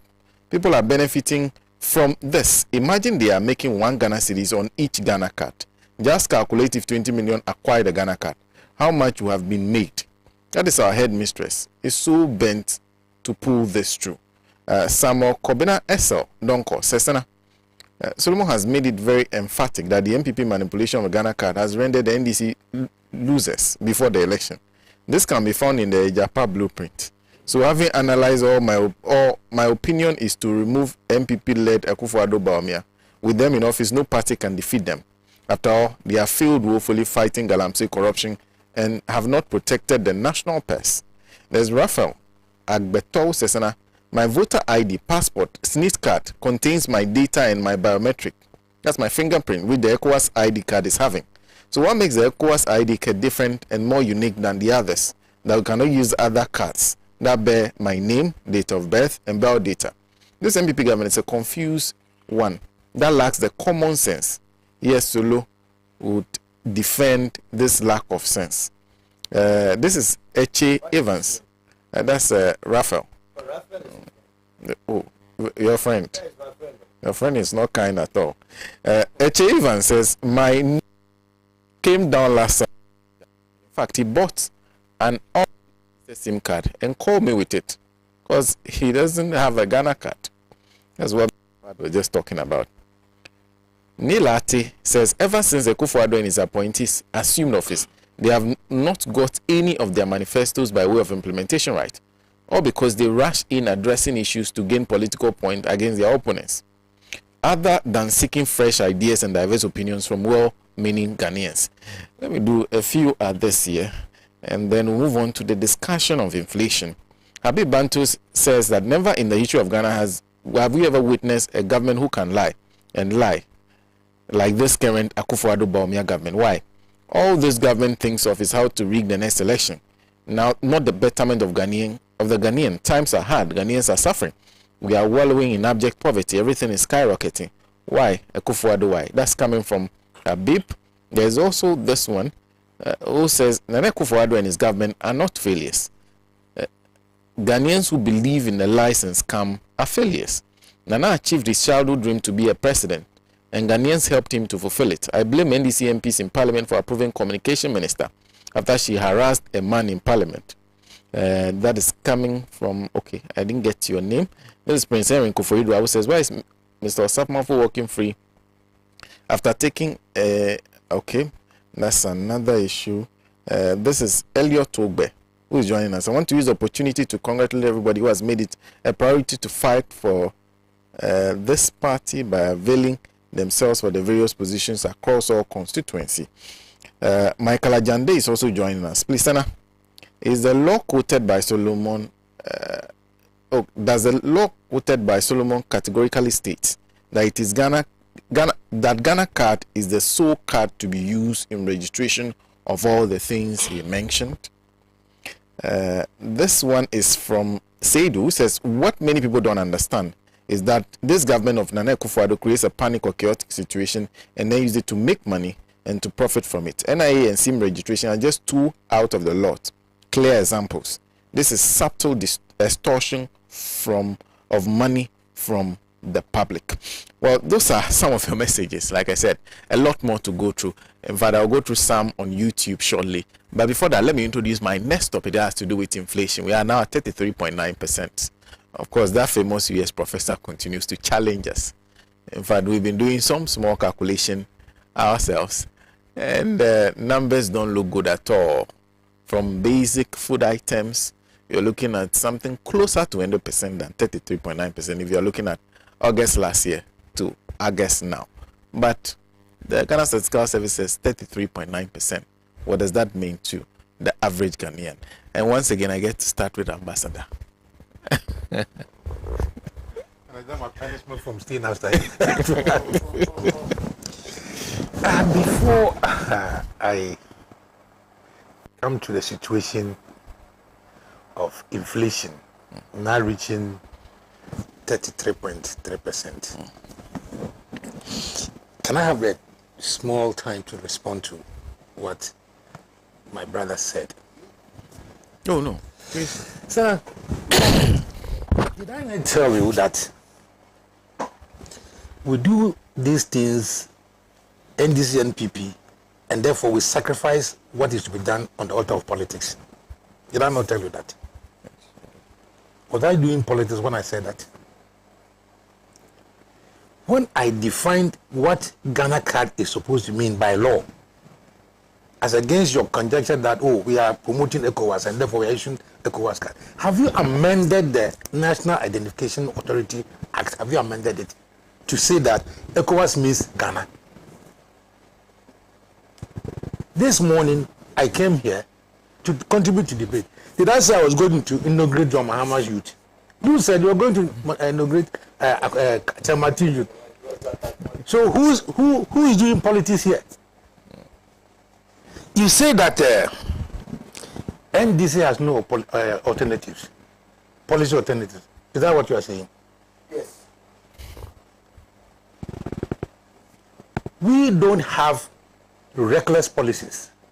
We have policies of nation building and constructive development of this country.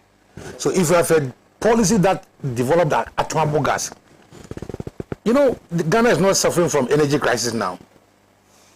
And that is a thoughtful policy. We are not keen in giving thoughtless, rush and policies. In the words of my brother here, said what? Enough, MDC comes out with policies with enough common sense. That's what we have. So never say that NDC does not have alternative at all. Otherwise, all the development that we have brought about in this country, you have not built a single university. We have brought a policy to build universities. We have built hospitals. And are these not policies? You think by giving out money to people, doling out money, you give Ghanaians 4 cities and you take 20 cities, that is policy. We accounted for every money that was given to us in our handing over note. Have you accounted for your COVID money? Stop this. Stop this. Sena, he comes out to say, oh, NDC is afraid that there are 17 million people who have registered. It means that the NDC is going to lose. Not so. Who told you that all the 17 million people who have registered are MPP people? The true intention of Ghanaians is to crash the 8. You are in the middle of your term, second term, isn't it? Instead of focusing on governance, you are focusing on winning the next election. As if this country has been mortgaged to your people, to you and your people. The reason why Ghanaians are intending to crash the 8 is the 33% inflation and more inflation that we are talking about. So now you see, when MPP came to office, we did well in the first 3 years. And the exchange rate, we have done well. And the exchange rate, we have done better. Policy rate, we have done better. When they wrote their own book, what we have done, which is all graphs and figures, all the indicators had taken their source from the 2016-2015 investments of the country.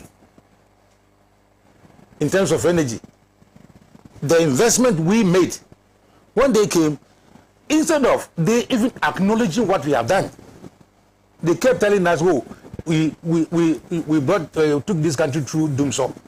And the last time here, you told him or somebody else that when Kufuor took pastors to Akosombo, what was it for? What was it for? Non-energy crisis. When Bawumia himself acknowledged that we have solved the doomsday crisis before we left, they were still talking about Mahama taking us through doomsday. And when they were with one part of their mouth talking about we have created doomsday, at the other side of their mouth, they said Mahama had left us excess capacity of energy. Is this enough common sense? In one breath, you have not solved the problem. In the other breath, you have given us excess capacity. Is this enough common sense? Now, Sena, the investment made in the energy sector by the Mahama Mills administration is what has given us some reprieve. Otherwise, our crisis would have been worse. I remember his economic messiah going to buy cement in Malata market, and adding it to the basket for calculating inflation. They did whatever it is, redenomination. They did recalibration of the economy. Yet their figures are pointing to 33%. Are you understand what I'm saying? All the tricks they played with the economy. The truth is that the city has run away. It's now gone beyond the borders. We need Interpol to bring the city. So, where is the city and the dollar? Is it still at the IGP? The key is with the IGP. Yes. Yeah, but the IGP has been changed. So the former IGP are taking the key. You know, Sena, today, my daughter was saying that she bought just 400 cedis. My daughter, 400 cedis is not just so. It has not become just for me. He needed it. Yeah. Well, can she drive her car empty? No. See, 400 cedis used to fill the tank of a Land Cruiser. Today, you have destroyed the economy so much so that we are buying fuel almost 60 cedis per gallon. Yet you are thinking of breaking the 8. So for you, you don't care about the plight of Ghanaians apart from breaking the 8. Apart from fulfilling the objective in the Ejapadia document. Have you read the Ejapadia document? Have you read it? Read it. He has read it. Read it, and as a Ghanaian, you will cry in your bedroom that you have a set of people in governance that are so bent on looting the property of this country for their families. And you are still following the NPP solo. It's not. Oh, you see, ask for you. People ask for you. When somebody asks you good questions, say it's personal attack. When you see solo, let me ask you a question. The gold catchers that were recently bought, who were they given it to? Who received them? Who are going to use the gold catchers to mine? Who is going to buy the gold? Who are the owners? Is it Minerals Commission? So you have used Ghana's money to go and buy gold catchers, you remember? And giving it to who? To mine gold for who? All because they are still preparing to take over the minerals royalties. You read the Japadia book and you will not go to MPP rallies again. Because you are mortgaging the future of yourself, your children and great-grandchildren. See, we don't have alternatives, but we will not collapse banks with 22 billion and the money is still going on. The amount is still increasing. So no, think again, whether it's from today, you go to MPP rally or you support MPP after reading the Japadia book. I support. What are you doing? See, I'm an old man. You are a young man. Your way is long, my way is short. But if you continue to mortgage this country to the extent that in the next 5 years you are going to import water to drink because our land has been so desecrated, our water bodies have been so destroyed, do you still follow a party like that? We don't have policies, but we haven't got anybody coming to a television station to bluff that I have gold so much and at that I earn $1 million a day, isn't it? After saying that he earns $1 million a day from Galamsey, who went to him? IRS, did the Internal Revenue go to him for his taxes? So no, think.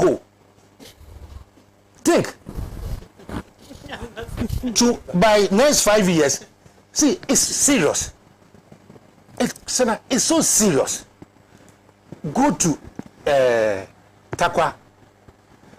Come to Biposo, Takrade. We used to have this river Pra that supplies water to Cape Coast, secondly Takrade. It is now yellow, and it is just like this now. And it's just not the color. It is so polluted with mercury and cyanide, because that is what you use to clean the gold. Is it a country or a government that is promoting this that we're supporting? Look at our education system today. We changed from the sixth form A level just because we wanted to infuse technical and scientific education into the system. After that much reforms, the result is what? Free senior high school, and people are sleeping outside. No laboratories, nothing. My pain as a Ghanaian, as an old Ghanaian, is that, you see, we have a crop of people who see nothing about what the future looks for this country. And therefore, when one government was chastised for going to IMF, now we are glorifying going to IMF because it's our government. So no, the IMF we are going, whatever money they are going to give us, is it not going to be added to our national debt? Is it not? It's not going to be added. So our national debt will go to what level? It will go higher. And me, I will pay maybe about 10, 15 years. You are going to pay it to the end of your life. Sena, apart from the 33% inflation, today, Get Fund, which was established for developing education in this country, what has happened to it? They have mortgaged that Get Fund for how many years?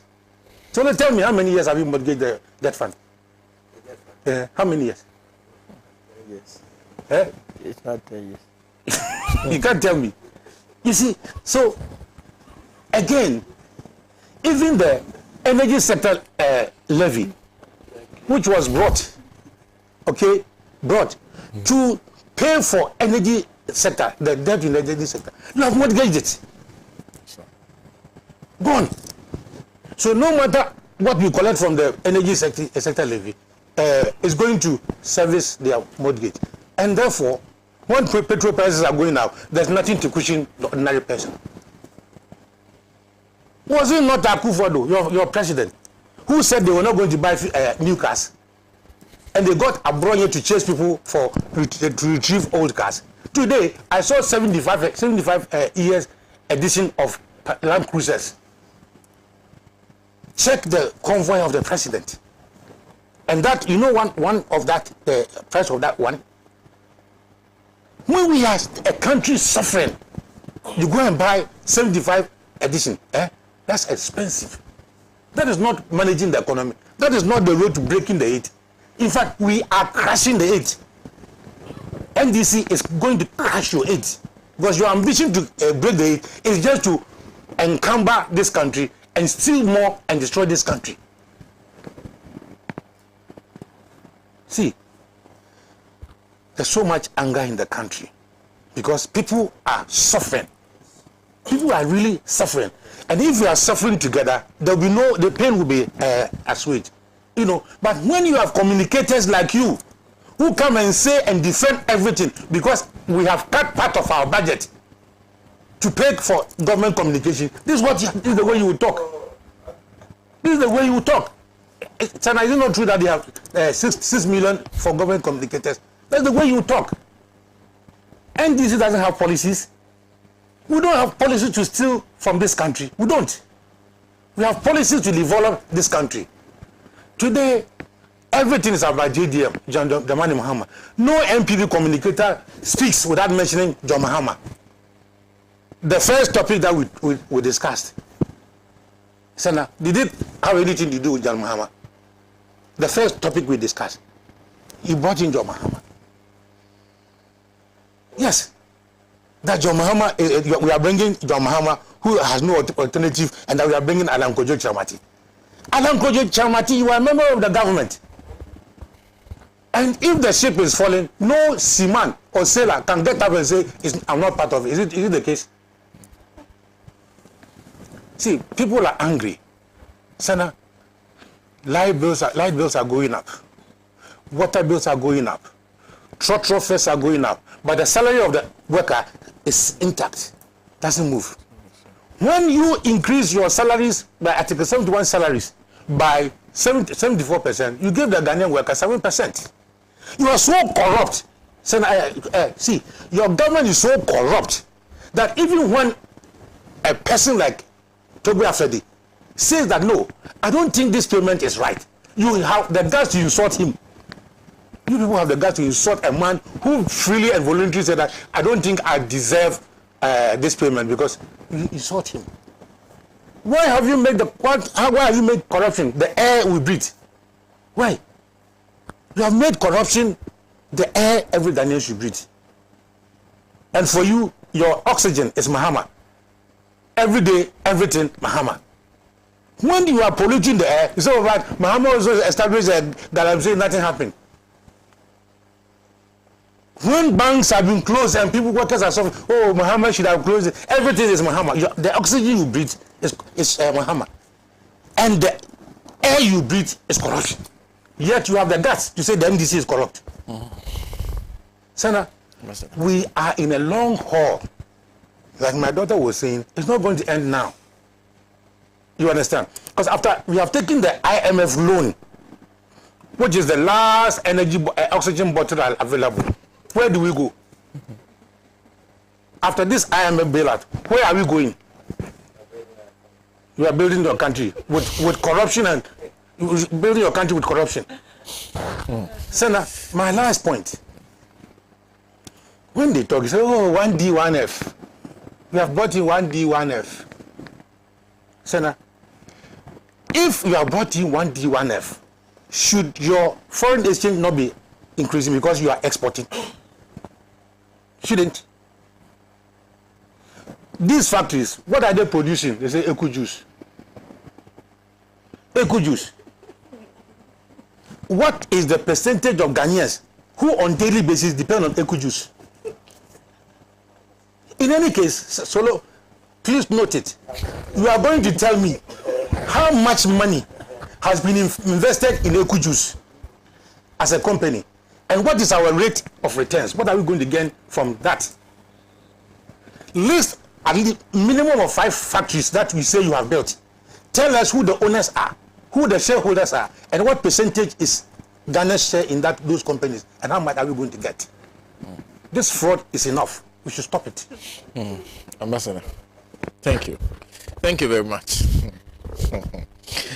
Well, this is coming from my Kaflu Koforidwa, who says the utility companies like Ghana Water Company Limited, says Zoom Lion, TDC, Metropolitan Assemblies, ECG, etc. send bills by SMS.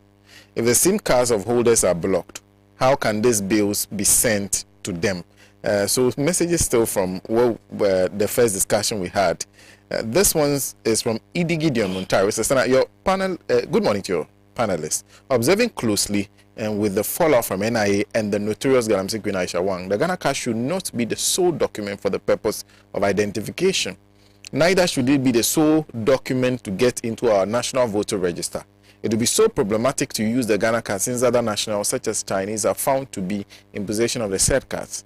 There's a high tendency that apart from the Chinese nationals, there are many other internationals who have these cards in their possession, and for that matter, this could compromise the integrity of our national elections and are likely to plunge our peaceful dear nation into civil unrest and anarchy. From what I know, I think this is identified as non-citizens ID card. Komala says, I'll be surprised if Solomon goes back. Okay, now this one there, no. So there are several other messages coming in, but let me listen to Dzifa. I'll come back to some of those messages. Dzifa.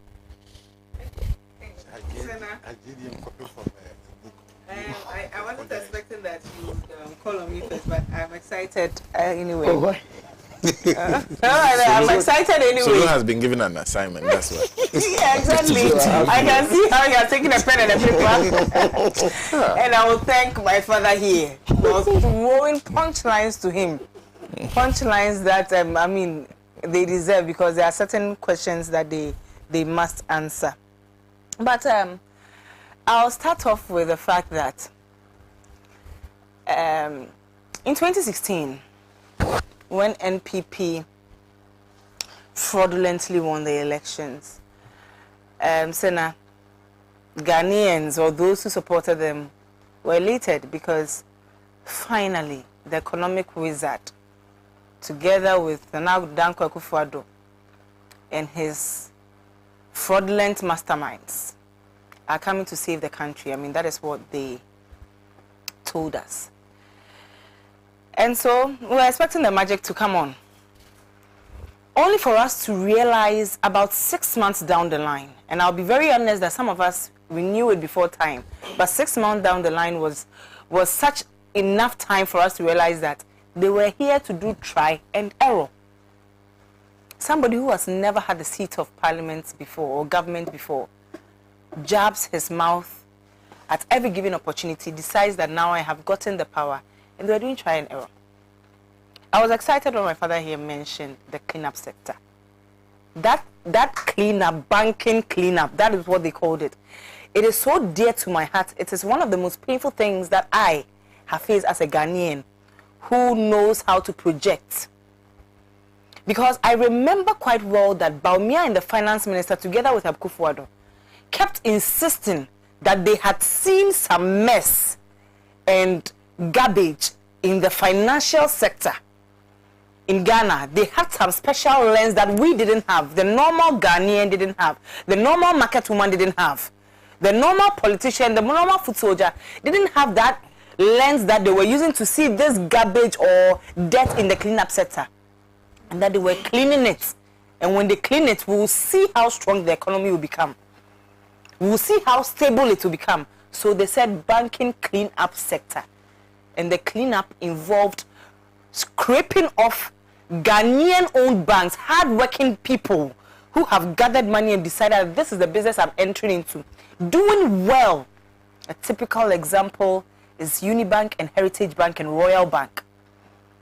These are just 3 out of many that I'm mentioning. We had the news, and it was so brutal.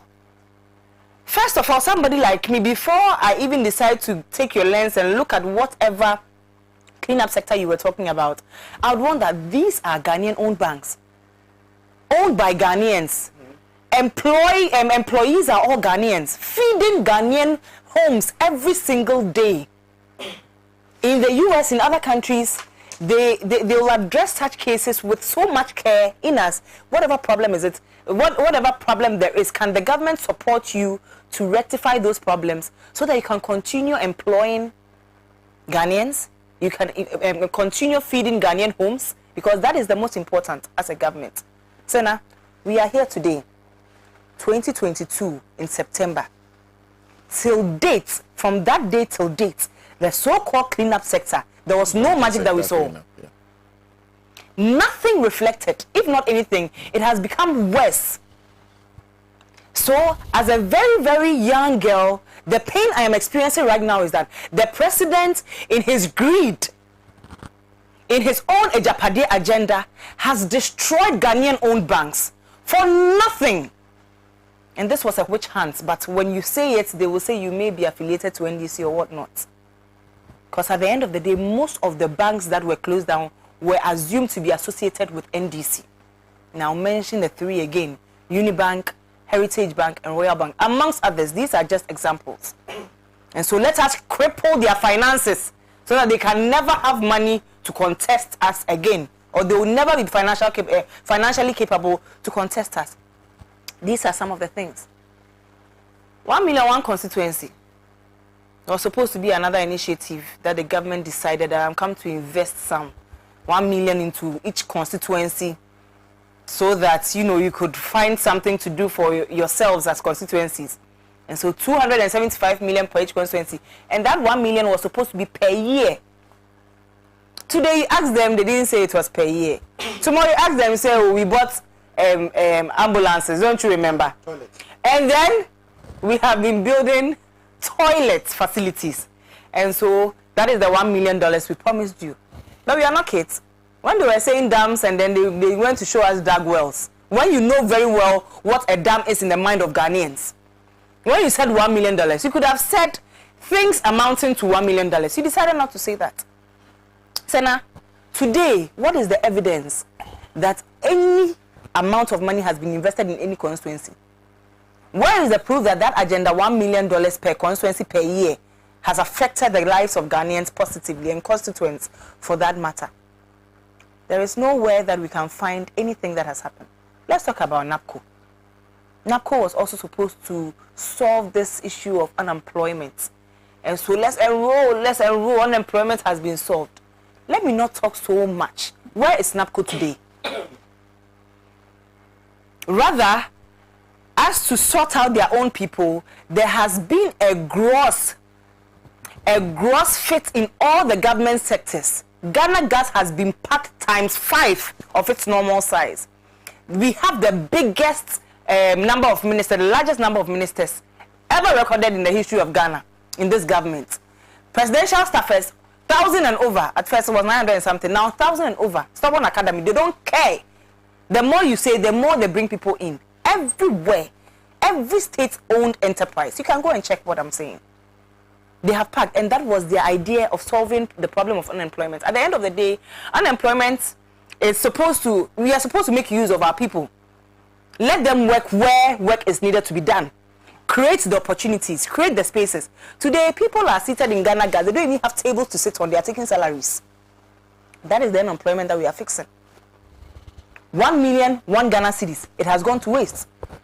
Then we came and then, okay, fine. We got to the stage where the country was going into, I don't know, was sinking at a very fast rate.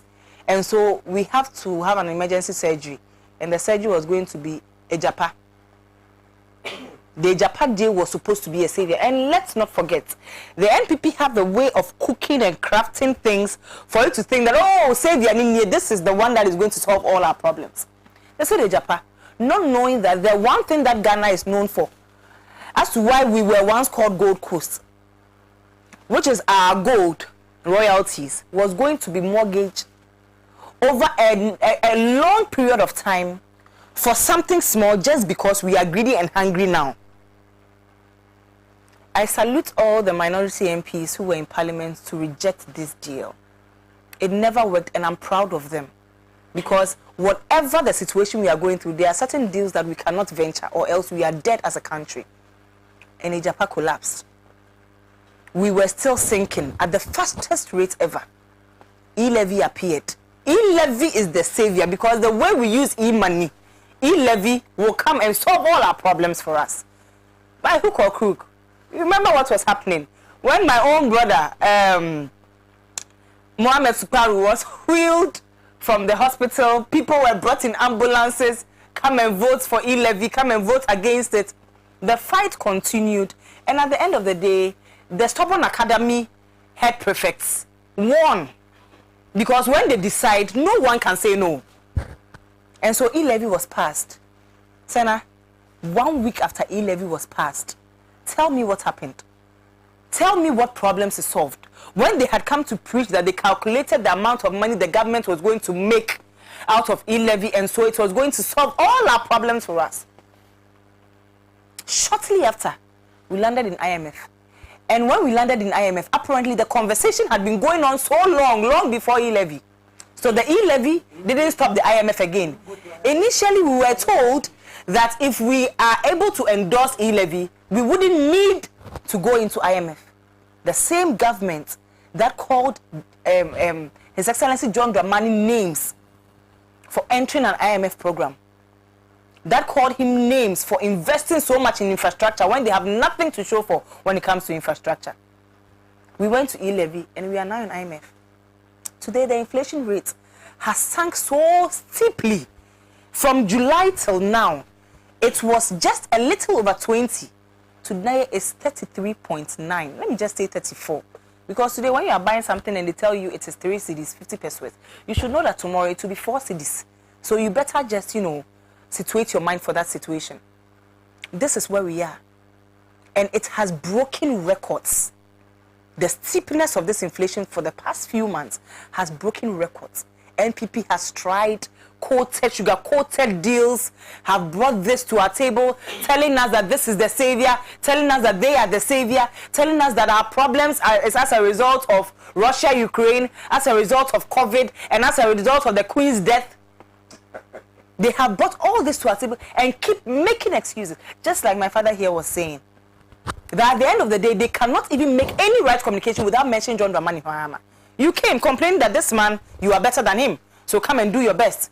For 6 years and counting, you cannot communicate without mentioning his name, because you are performing so abysmally that you are so ashamed of yourself, you can't even talk about yourselves anymore. You now have to do comparisons to try to make yourself look better, which is a total failure anyway.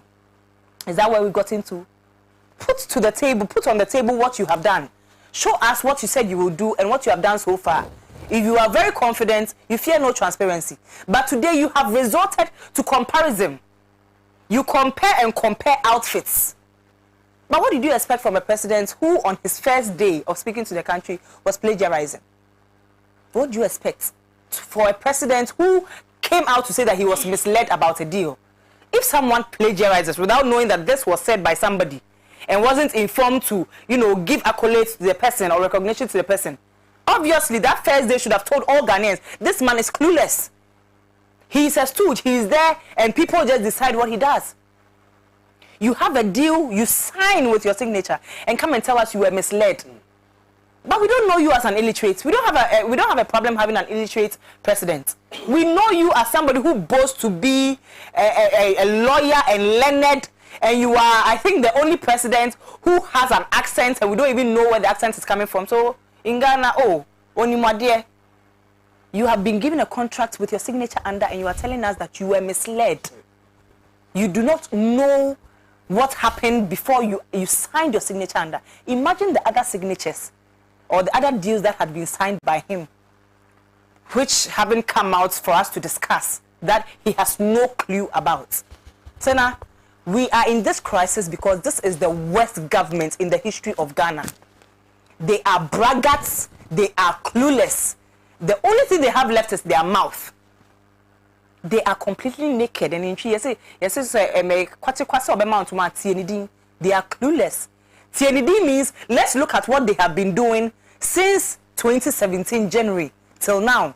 Nothing. Defend, they will come and talk, they will come and argue, and now they have resorted into comparisons. Tell me, let them come and compare infrastructure.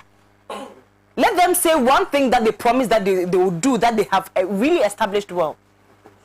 They will say, oh, Mahama didn't do this. Mahama did this just to this point, and we did this. That is all that they know about. Today, our infrastructure is what they are leaning on. When COVID came, it was at the hospital that Mahama built in Legon that carried a lot of their VIPs. It was those infrastructure. They came to destroy, kill, and steal. Those are the people that they were, whoever, the Paul also was mentioning in the Bible. Those who came to kill, steal, and destroy, they are the MPP. Red, blue, and white. They are there, represented in the flesh. Devils in Ghana. I will leave nothing that to say that this steep inflation, as I said once again, I'll say it again, it won't end today. It is going to become worse.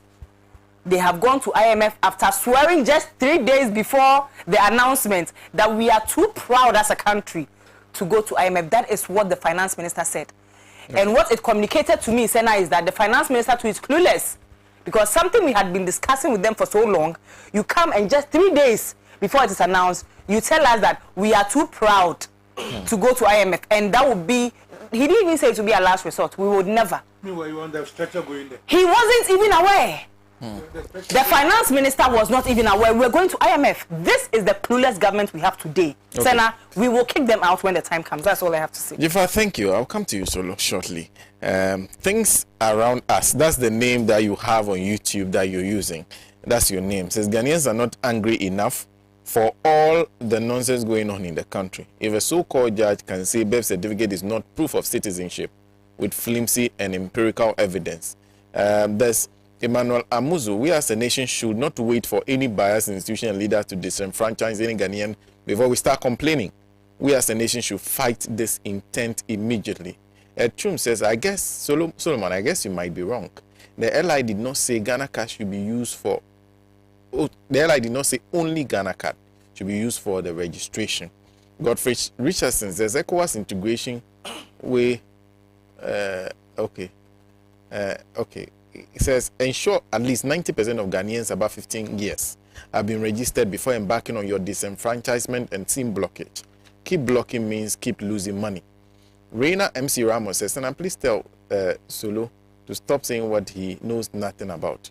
You have to be on a SIM for more than a year and be a very regular user of Momo before you get the chance to start taking quick loan. That's funny. The way he knows that thing. Kwame Kobina Ose Intiri says JDM's political chapter is over. No amount of noise by NDC apparatchiks, okay? That's where he ends it. Nana Kwesi says, stop, okay. Kobina Ose Intiri, and I hope I got that right. The JDM's political chapter is over. No amount of noise by NDC apparatchiks. Then he ends it there. He did not.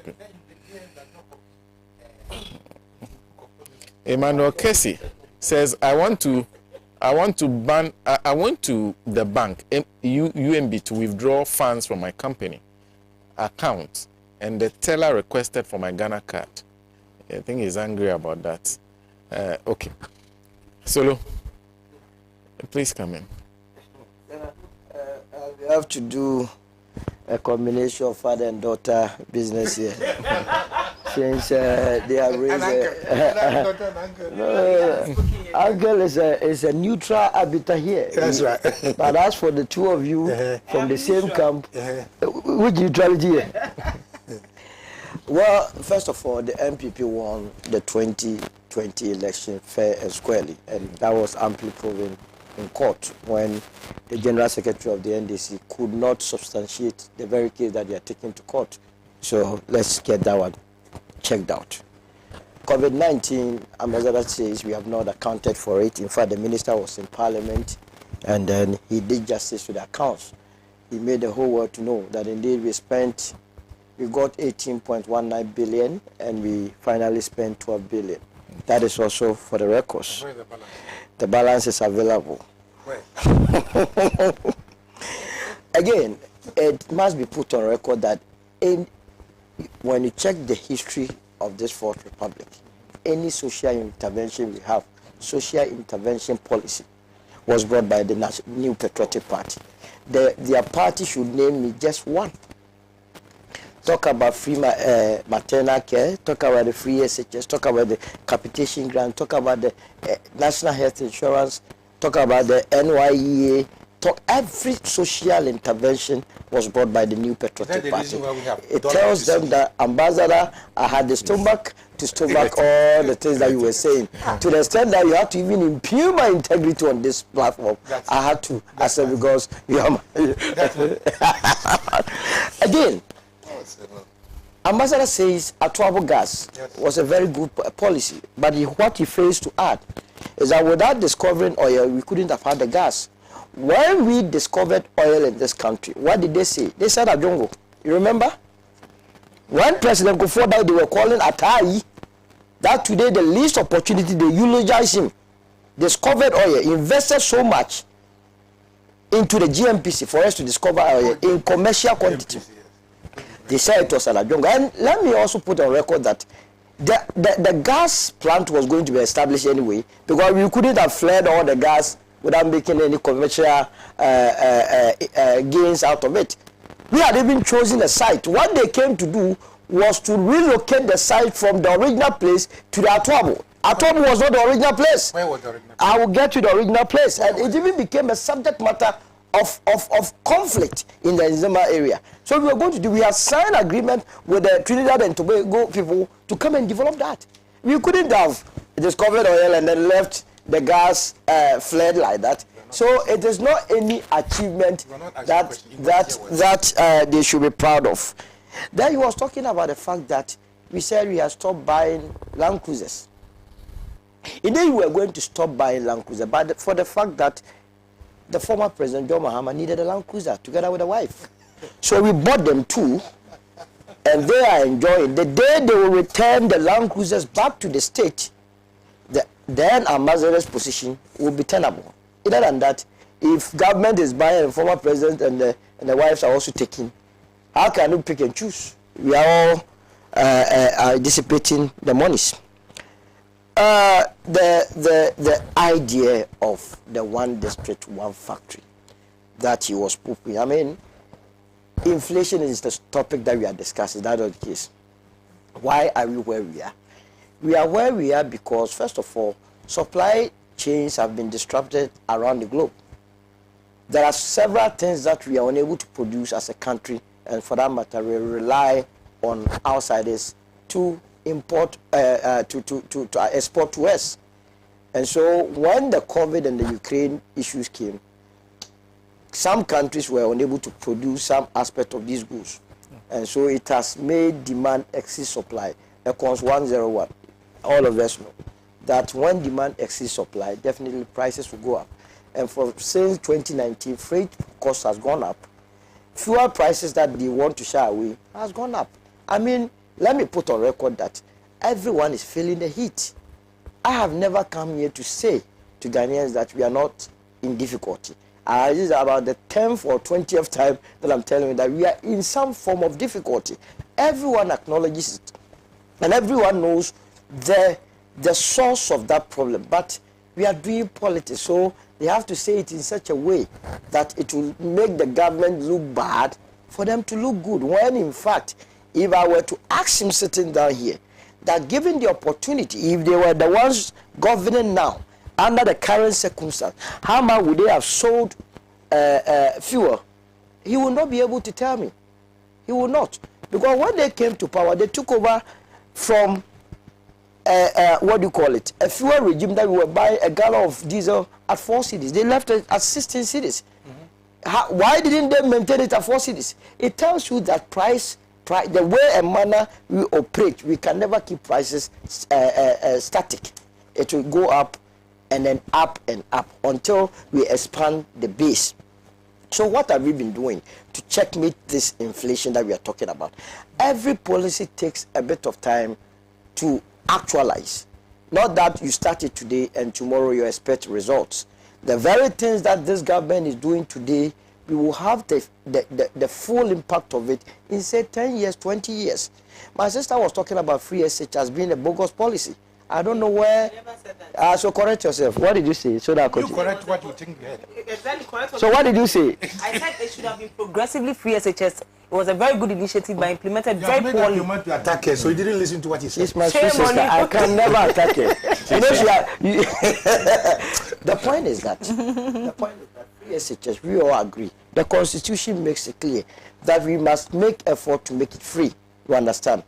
It's just like the independence struggle. Some say self-government now, others say within the shortest possible time. The question you ask yourself, at what point were we going to achieve that progressively free SHS? We needed to do it at a point. There are challenges with it. It is for all of us to find solutions to those challenges so that we can better it. You remember President Kufuor moved secondary education to 4 years. We are talking about quality of education here. We are talking about people that have disrupted our academic calendar in this country. That is the National Democratic Congress. They came in and brought it back to 3 years on the author of politics. And gave them textbooks. Textbooks have always been available. I remember during their reign, we couldn't even have chalk, a common chalk to write. We are not he's talking about beds, chalk, just chalk. We couldn't have it. The point is that the National Democratic Congress have no legs to stand on. And that is why the Ghanaian is so confident. I am so confident that there is no way the Ghanaian will repose the confidence of this country into their hands. In any case, the former President, John Mahama, has been an assemblyman, an MP, a deputy minister, a minister, a vice president, a president. What at all is the NDC bereft of leadership? A party that goes into an election against 6 million people, you want to tell me you do not have alternative? So when it comes to spend 4 years, what next? In an unlikely event that 2080, he has the opportunity to come and spend 4 years, what next? Are you not going to look for a new leader to lead your party? It's a party in political crisis. And no wonder a party that wants to do something serious for themselves, they are now organizing constituency elections. Which I see a lot of people tell me they are going to go to court because the days that they have given is so short that they want to manipulate people. So you come back to what I was talking about, that we are expanding the base. He wanted to know, or wanted me to mention just 5 1D, 1F factories that I think has been established since the NPP came to her. Ambassador, I will give you 20. I won't give you 5. So, Adaklu, you know Adaklu? We have a rice factory there, 1D, 1F. Let me also explain the concept of the 1D, 1F. The NPP believes in the private sector taking ownership of their business. We are not state-oriented. That is the departure. That's the difference between ourselves and, say, the CPP. As for the NDC, I don't know their orientation. Sometimes they say they are social democrats. I don't know. They have to come clean. But we are a private-oriented political tradition. And so all our activities are geared towards building the private sector. So what do? A private man identifies a business opportunity in a particular district, writes a proposal to that effect, submit it to to the Secretariat. The proposal is vetted. If it is okay, good, we approve it and submit it to a bank.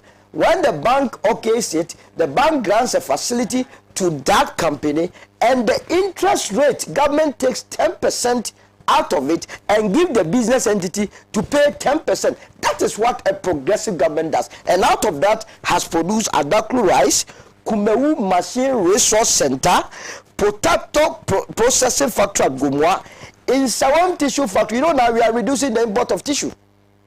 It is as a result of Insawam Tissue Factory.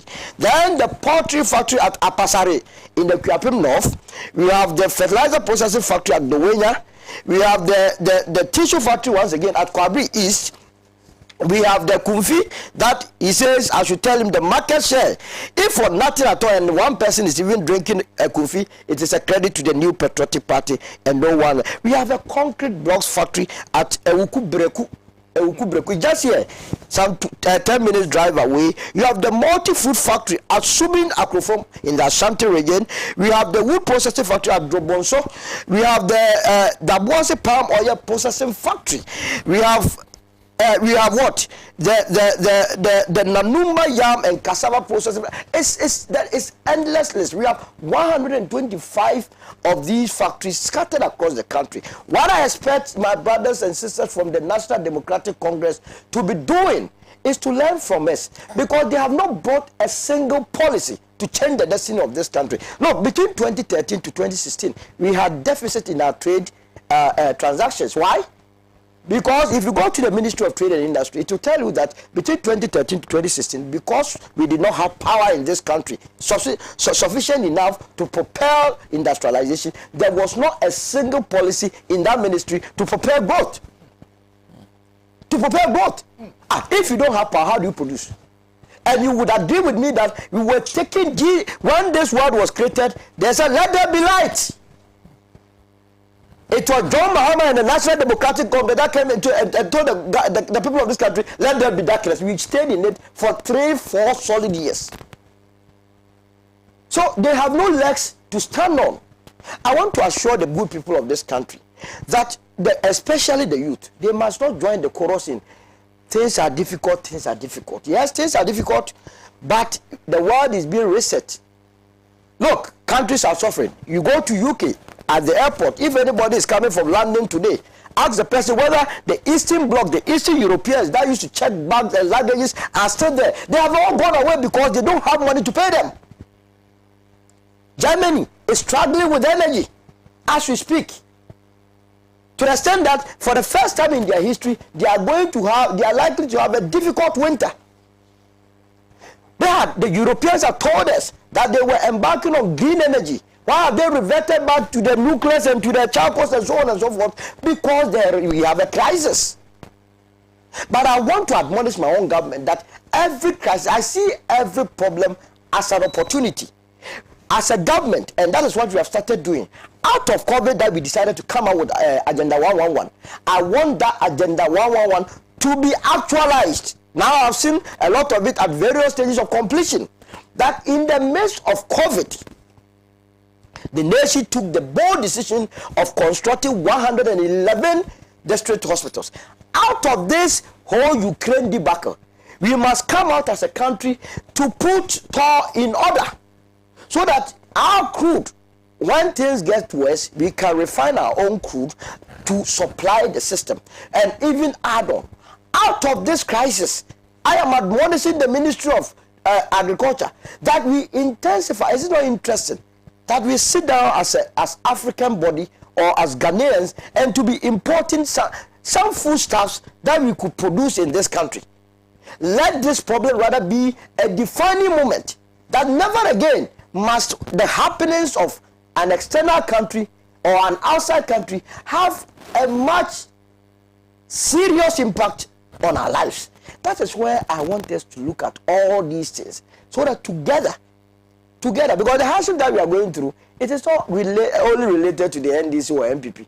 We all go to the same market. And I was wondering where Ambassador was getting his facts from, that communicators have been given money. It's in your budget. To come and talk. I wonder whether when Ambassador is coming here, the National Democratic Congress gives him money. And whether, you see, my sister said she bought 400 cedis worth of fuel. It's part of the communication money that they are giving. And I can have my source because Apia Stadium, a non-communicator of the National Democratic Congress, told the whole world that yes, the money is there and they are sharing it. And I don't know why they are not sharing it to strategic people. And so, all of this, we in the New Patriotic Party are not giving money to go on there to speak.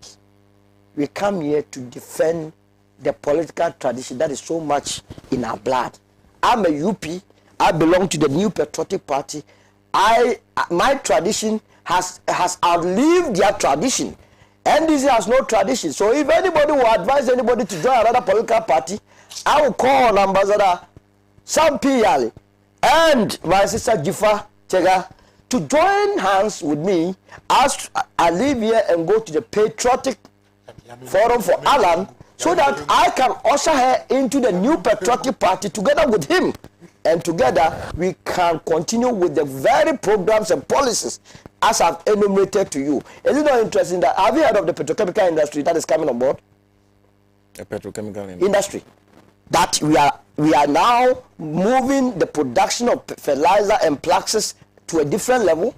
You have heard about the Ghana Integrated and Steel Development Corporation. Why do you think we are doing that? It's to checkmate this inflation you are talking about. We are trying to develop palm oil because we have realized that Malaysia, we have what it takes. I want our brothers. You see, the politicking is becoming too much.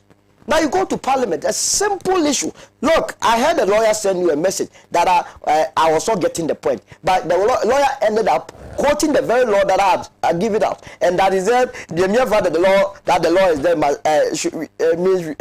it doesn't mean we should use it. Then why did you pass the law? He said a good law can be used for bad.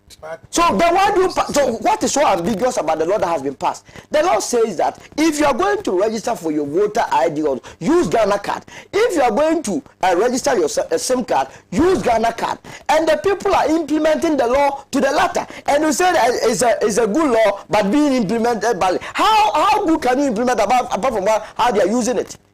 So you see, sometimes politics it blinds us. Okay, so and I'm not too much into that. On that note, the youth of this country must have the faith and confidence in this New Patriotic Party.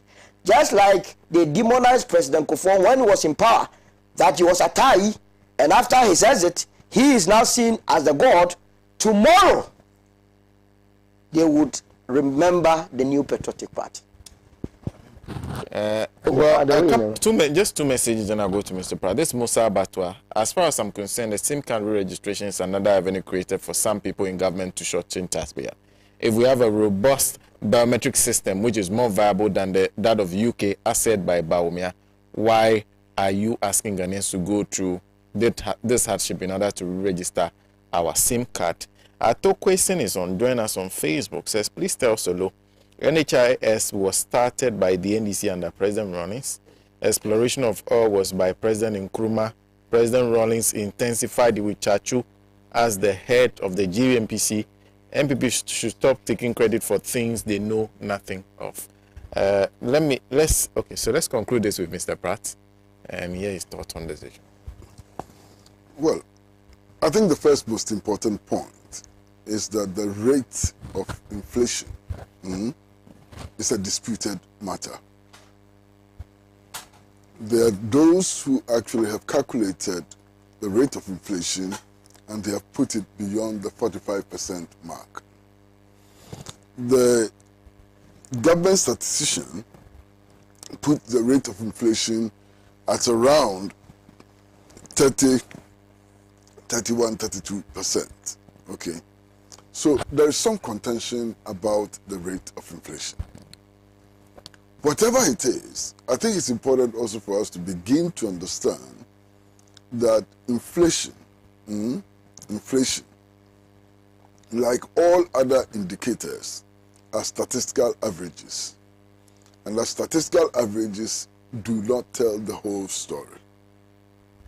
So as we're battling over whether or not the rate of inflation is 31% or 45% or 46% and so on. The reality is that the price of kenkey has moved from 1 cedi to 3 cedis. Well, yesterday I was told that it had moved to 4 cedis, but I haven't bought kenkey at 4 cedis, so I want to use what I know. Okay. So as you're battling over 31%, 42%, 46%, and so on, the reality is that today, in many places, if you went and bought kenkey and you asked for 5 cedis fish, you would not be served. The minimum amount of fish you can buy today is 10 cedis. Okay? It's 10 cedis. Now, the reality of our situation is that petroleum prices have doubled and more. The reality of our situation is that the price of every item used by ordinary people going about their ordinary life, in some cases, have had their prices quadrupled. Now, if prices have quadrupled, that's a rate of 400%. If prices have tripled, that's a rate of 300%. So how come that you can have prices tripling and quadrupling, and yet the mathematicians, the statisticians and so on, can't tell us that the rate of inflation is 31%? It is very simple. If you ask them, they tell you that, you know, some items are weighted in a basket. What does that mean? You want to calculate the rate of inflation. You decide what should go into that bucket for that calculation. So you may decide that cassava, gari, palm oil, plus gold should go into that basket. Now, do you know something? If you had a basket which contained gold, the price of inflation, the rate of inflation will come down. You know why? Who uses gold? And for what? You understand? So once you put gold into the weight, straight away, the rate of inflation comes down. Before, cement did not have a place in that basket used for calculating inflation. Now I'm told that they have put cement into that basket and so on. So one of the things which determines the rate of inflation simply is what goes into that basket for calculating inflation. And if you're clever enough to manipulate what goes into the basket for calculating inflation, you may get outcomes that you are happy with. It does not truly reflect what happens in the pocket of the security guard. It does not really reflect what happens in the pocket of the market woman. It does not really reflect what happens in the pocket of the civil servant and so on. I think that we should understand that very, very clearly.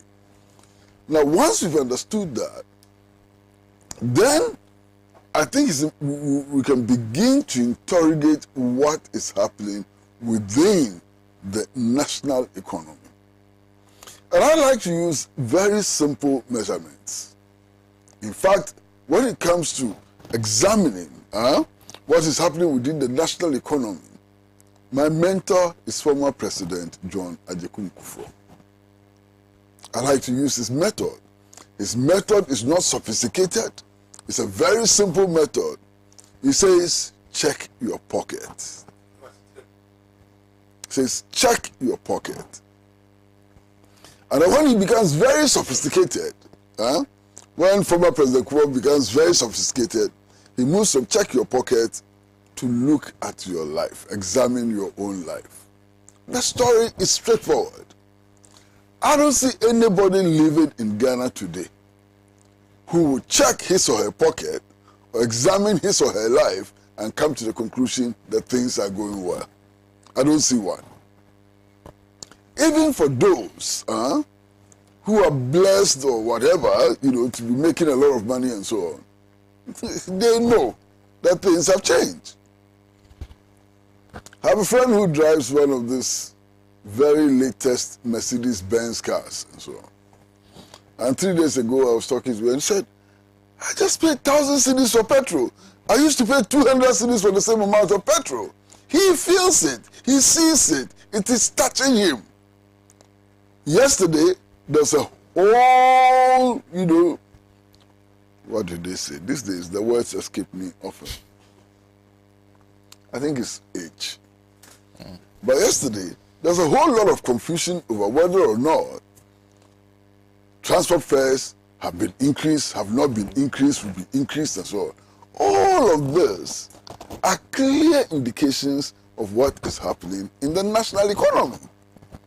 One of the other indicators about what is happening in the national economy is simply the fact that we have started the long march to Washington. The long march to go and plead with the International Monetary Fund to have mercy on us and to deliver some small things for us to survive in the interim.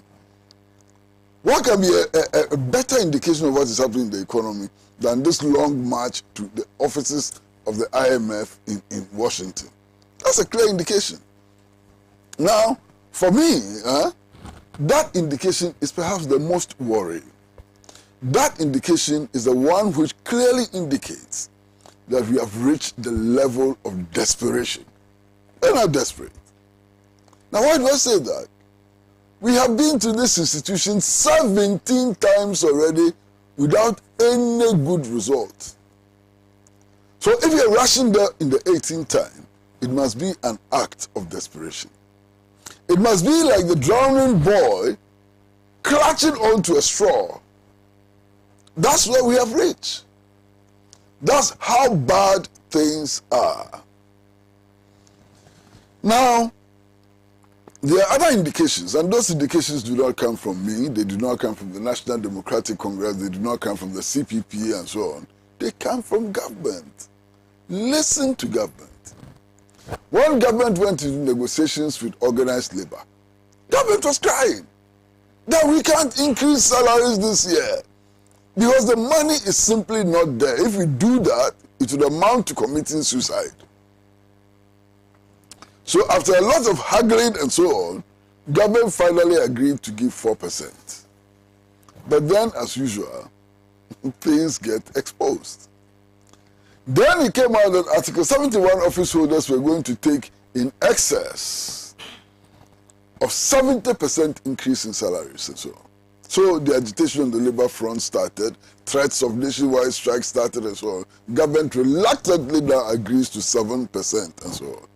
All these are indications that things are not going well. Okay? Now, there's a question which all of us have to answer. I don't think that there's anybody on this panel who would argue, look all of us in the face and argue that things are going well. Nobody on this panel would do that. Unless perhaps my brother and friend Solo would want to shock me this morning. But I don't think that my brother is that wicked, He's not going to give me a shock this morning. So he is going to admit that things are not well.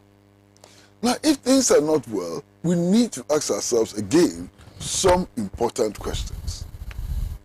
Look, what don't we have in Ghana?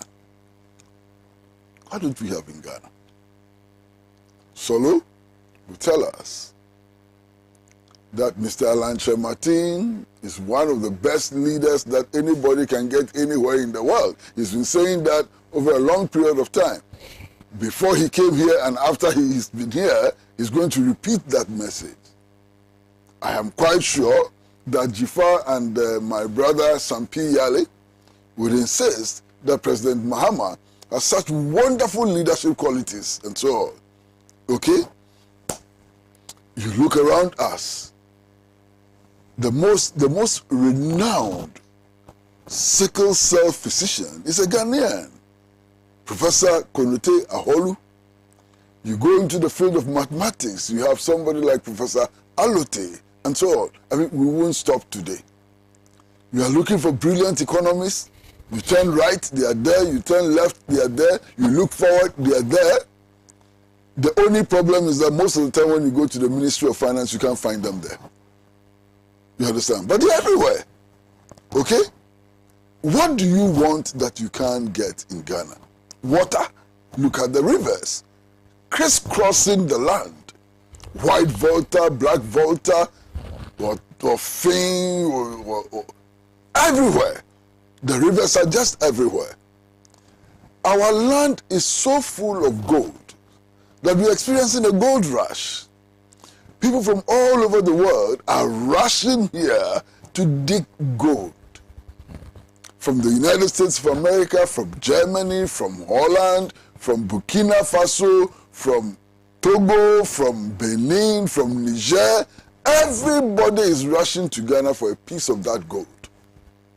What don't we have? This country is bordered on the south by the Atlantic Ocean. What else do you want? When you have access to the Atlantic Ocean, what else do you want? We have oil. Every now and then we are discovering new fields. We have gas. We have diamond. Should I continue? What don't we have? Huh? We are living in the tropics. The Greenwich Meridian passes through our country. We live in the equator. What don't we have? We have forests. Look, we have forest reserves with elephants. Tell me what.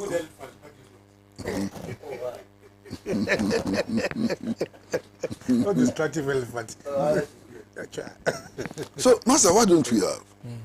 So, if in the face of all of these, we are still so very poor, and our poverty level, sometimes, when we say that we are so very poor, you don't grasp it. I mean, it needs to be made graphic for you to understand the level of poverty. Something must explain this. Now, a few years ago, I heard somebody explain it brilliantly. And who was the person who explained this phenomena so very brilliantly? None other than His Excellency Nana Addo Dankwa Akufo-Addo, Esquire. I mean, he explained it so very brilliantly, and said the problem was the Goggisberg economy. And that if we don't move out of this Goggisberg economy, we will stay here forever. Our people will be denied access to education, our people will be denied access to healthcare, and so on. And I fully agreed with him. Now, we handed over power to him on the basis of the promise to take us out of the Goggisberg economy. 6 years later, where are we? 6 years later, where are we? We've now gone, we've now driven ourselves into the center of the Goggisberg economy. At the time he took power, Ghana was still in the British Commonwealth. And I have been struggling throughout my life to understand why we are still in the British Commonwealth, which is permanently headed by the King or Queen of England. I've been wondering why our colonial past has become so very important for our leaders and so on. I'm still grappling with that. Then, Nana Addo Dankwa Akufo-Addo, who wants to take us out of the Goggisberg economy, assumes power. And he says, the British Commonwealth is not enough. I'm going to take you also into the Francophonie. And I'm lost. Hey, this is the man who's going to take us out of the Goggisberg economy.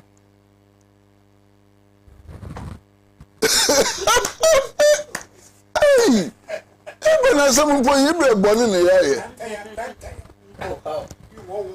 the man who is going to take us out of the Goggisberg economy has now taken us into Francophonie. And then I'm looking for reasons. And then his brilliant communicators come up with all the reasons. First, they say that we are surrounded by French-speaking countries. Hey, okay, put that aside. And then they say that We are going into Francophonie because our president speaks fluent French. I'm saying, hey, what if Kwame Nkrumah were to wake up today? What would happen? That because our president speaks fluent French, we should go into the French Commonwealth. But that is where we are. Now what has happened? The Goggisberg economy, simply put, is an economy in which the victims of colonialism, the colonial subject, still does not have control over their natural resources. That their natural resources are controlled from the colonial metropolis. And these resources are exploited not for the benefit of the people in the colonies or former colonies, but are exploited for the benefit of the multinational corporations, those who sit in the boardrooms of multinational corporations in the colonial metropolis. Has that changed? It hasn't. And because that has not changed, for example, if you look at our gold industry, if you look at the total value that we generate from our gold industry, less than 5% comes to the people of Ghana. Less than 5%. Now, this situation has been so worrying that the Ochihini, not the chief of Gomuapa, not the chief of Gomua de Urampong, not the chief of Aguna Redrew, the Ochihini has had to comment. And what was the Ochihini's comment? The gold exploitation today does not make any sense. That gold will not rot. It doesn't decay. So if you are not going to get anything out of gold exploitation, leave it in the soil. So the future generations, which will have sensible leaders, and who would know how to exploit it for our benefit, will come and exploit it. This is Ochihini. This is not chief of Gomua Pao or Gomua Gama. This is Ochihini. So, Ochihini too, you won't listen to him. Eh? Masa. He's still saying the same thing. You understand? He's still saying the same thing. So this is the problem we have. And until we solve this problem, we can go to the IMF 200 times. Our situation will continue to deteriorate. The rate of inflation will still become contentious, and the rate of inflation would not tell us the true story about where our population is with regard to accessing the basic necessities of life. I know that we have overrun, but before I shut up, before I finally shut up, I'd like to take advantage of this platform to invite all genuine progressives, nationalists, and socialists to participate in activities next week to mark the real Founders' Day. It starts on Tuesday, the 20th of September. In the morning from 8 a.m., all the progressive forces will line up from the Black Star Square to the Bank of Ghana on the Professor Tamils Highway to celebrate Osajifo Dr. Kwame Nkrumah with placards. This is an activity which is described as a placard parade. It is not a demonstration, it is not a picket, it's a placard parade. That's on the 20th from 8 a.m. Then on the 21st of September, which is the real day, all of us would gather at the headquarters of the Socialist Movement of Ghana for a public forum to expose the lies of our history. And I have been more than privileged to have been invited to join the panelists. But we're also going to have Professor Raymond Atuguba of the Law Faculty of the University of Ghana as a speaker. And we're going to have a very, very distinguished female academic, intellectual, Professor Ikuya Brichum of the University of Cape Coast as the chairperson. Please let's demonstrate that Nkrumah never dies. Let's show to the world that Nkrumah never dies, and that the progressive forces of this country will once again rise up and take over the mantle and build a better Ghana.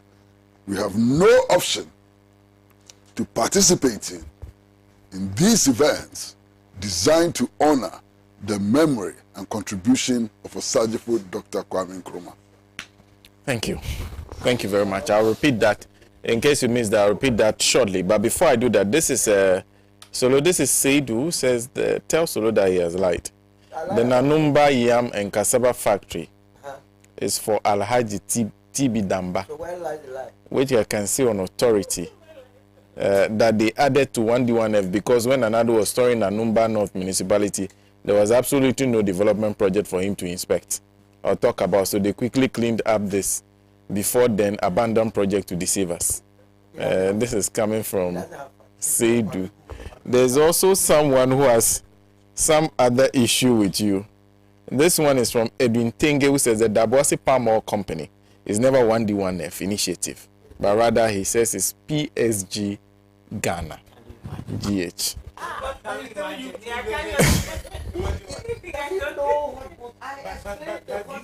Yes, to be very fair, Solo says that if you have an idea that you want to build a factory, you come to them, present the idea to them. How do you support?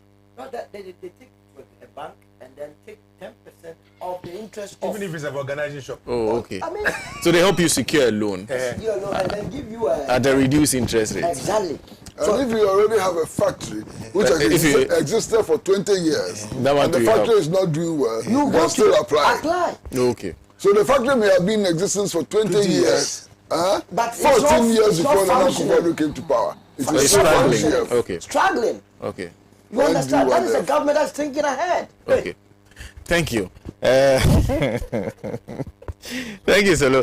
Well, let me repeat what Mr. Pratt said. So, first 20th, that's Tuesday, there's a placard parade from the Black Star Square, that Tamils Highway. That is what is known famously as the High Streets. So, Black Star Square at Tamils Highway. If you do not know that, then it's the High Streets. That is 20th. Then on the 21st, that's the birthday of Osajifo, the Founders' Day, before Sule and his people came to power. On the 21st, there will be a forum at the headquarters of the Socialist Movement of Ghana. Mr. Pratt is one of those who will be addressing that forum. There's also, fantastic. Yeah. Next door to, on the George Bush Highway. Oh, okay. So easy to locate. George Bush Highway, next door to Noga Hill Hotel. That is the headquarters of the Socialist Movement of Ghana. And not only Mr. Pratt, the Professor Raymond Atogoba, you should listen to him. He will be the main. He will give the main address, the key spokesperson. But Mr. Pratt himself will be talking to, and Professor Ikuya Brichum from the University of Cape Coast is the chairperson for that particular event. So let's join celebrate the founder of this great republic. Well, let me say extend condolences to someone who I used to work with. Okay, Mr. Pratt. 8 a.m. on Tuesday. Okay. And 4 p.m. on Wednesday. So the placard parade starts at 8 a.m. on Tuesday. Then 4 p.m. is the forum on Wednesday. That's the 21st. So do take note. I was going to extend condolences to Edem Nyasogbo's family, Rasmuta. I used to work with him at Jubilee Radio. He was my programs manager. We lost him this week. I didn't know Ras was not doing so well. I extend my condolences to the family. Very sad news. And to say a big thank you for making time to watch our show today and to listen on all the networks that provided us their platform this morning. We are grateful to all of you. I was joined in the studio by Mr. Kwesi Pratt Jnr, who is General Secretary of the Socialist Movement of Ghana. And sitting close to him is Dzifa Tegah, the frustrated Dzifa Tegah. I don't know where the Tegah. I don't know if she has decided to. Oh. It was wonderful to have Ambassador Sam Pee Yalley joining us. He's a former High Commissioner and then very close to me. You are inaugurating. Patriots for Allah. I'm doing there. Right from here. Right from there. Okay. Solomon Owusu, an unrepentant supporter of the Alan Chemantin. The next president. Alan Chemantin must be president. Yes. As long as Solomon Owusu is concerned. He's a member of the MPP's communication team. Always wonderful seeing you. We're live on Pan-African Television, on our social media platforms, and of course on Radio and several other affiliate stations. Big thank you to Ahuto 92.3 FM. We are back same time next week. Enjoy your weekend. Have a fruitful week. And we'll see you. Of course, we'll see you at the Socialist Movement of Ghana's headquarters and also on that placard parade.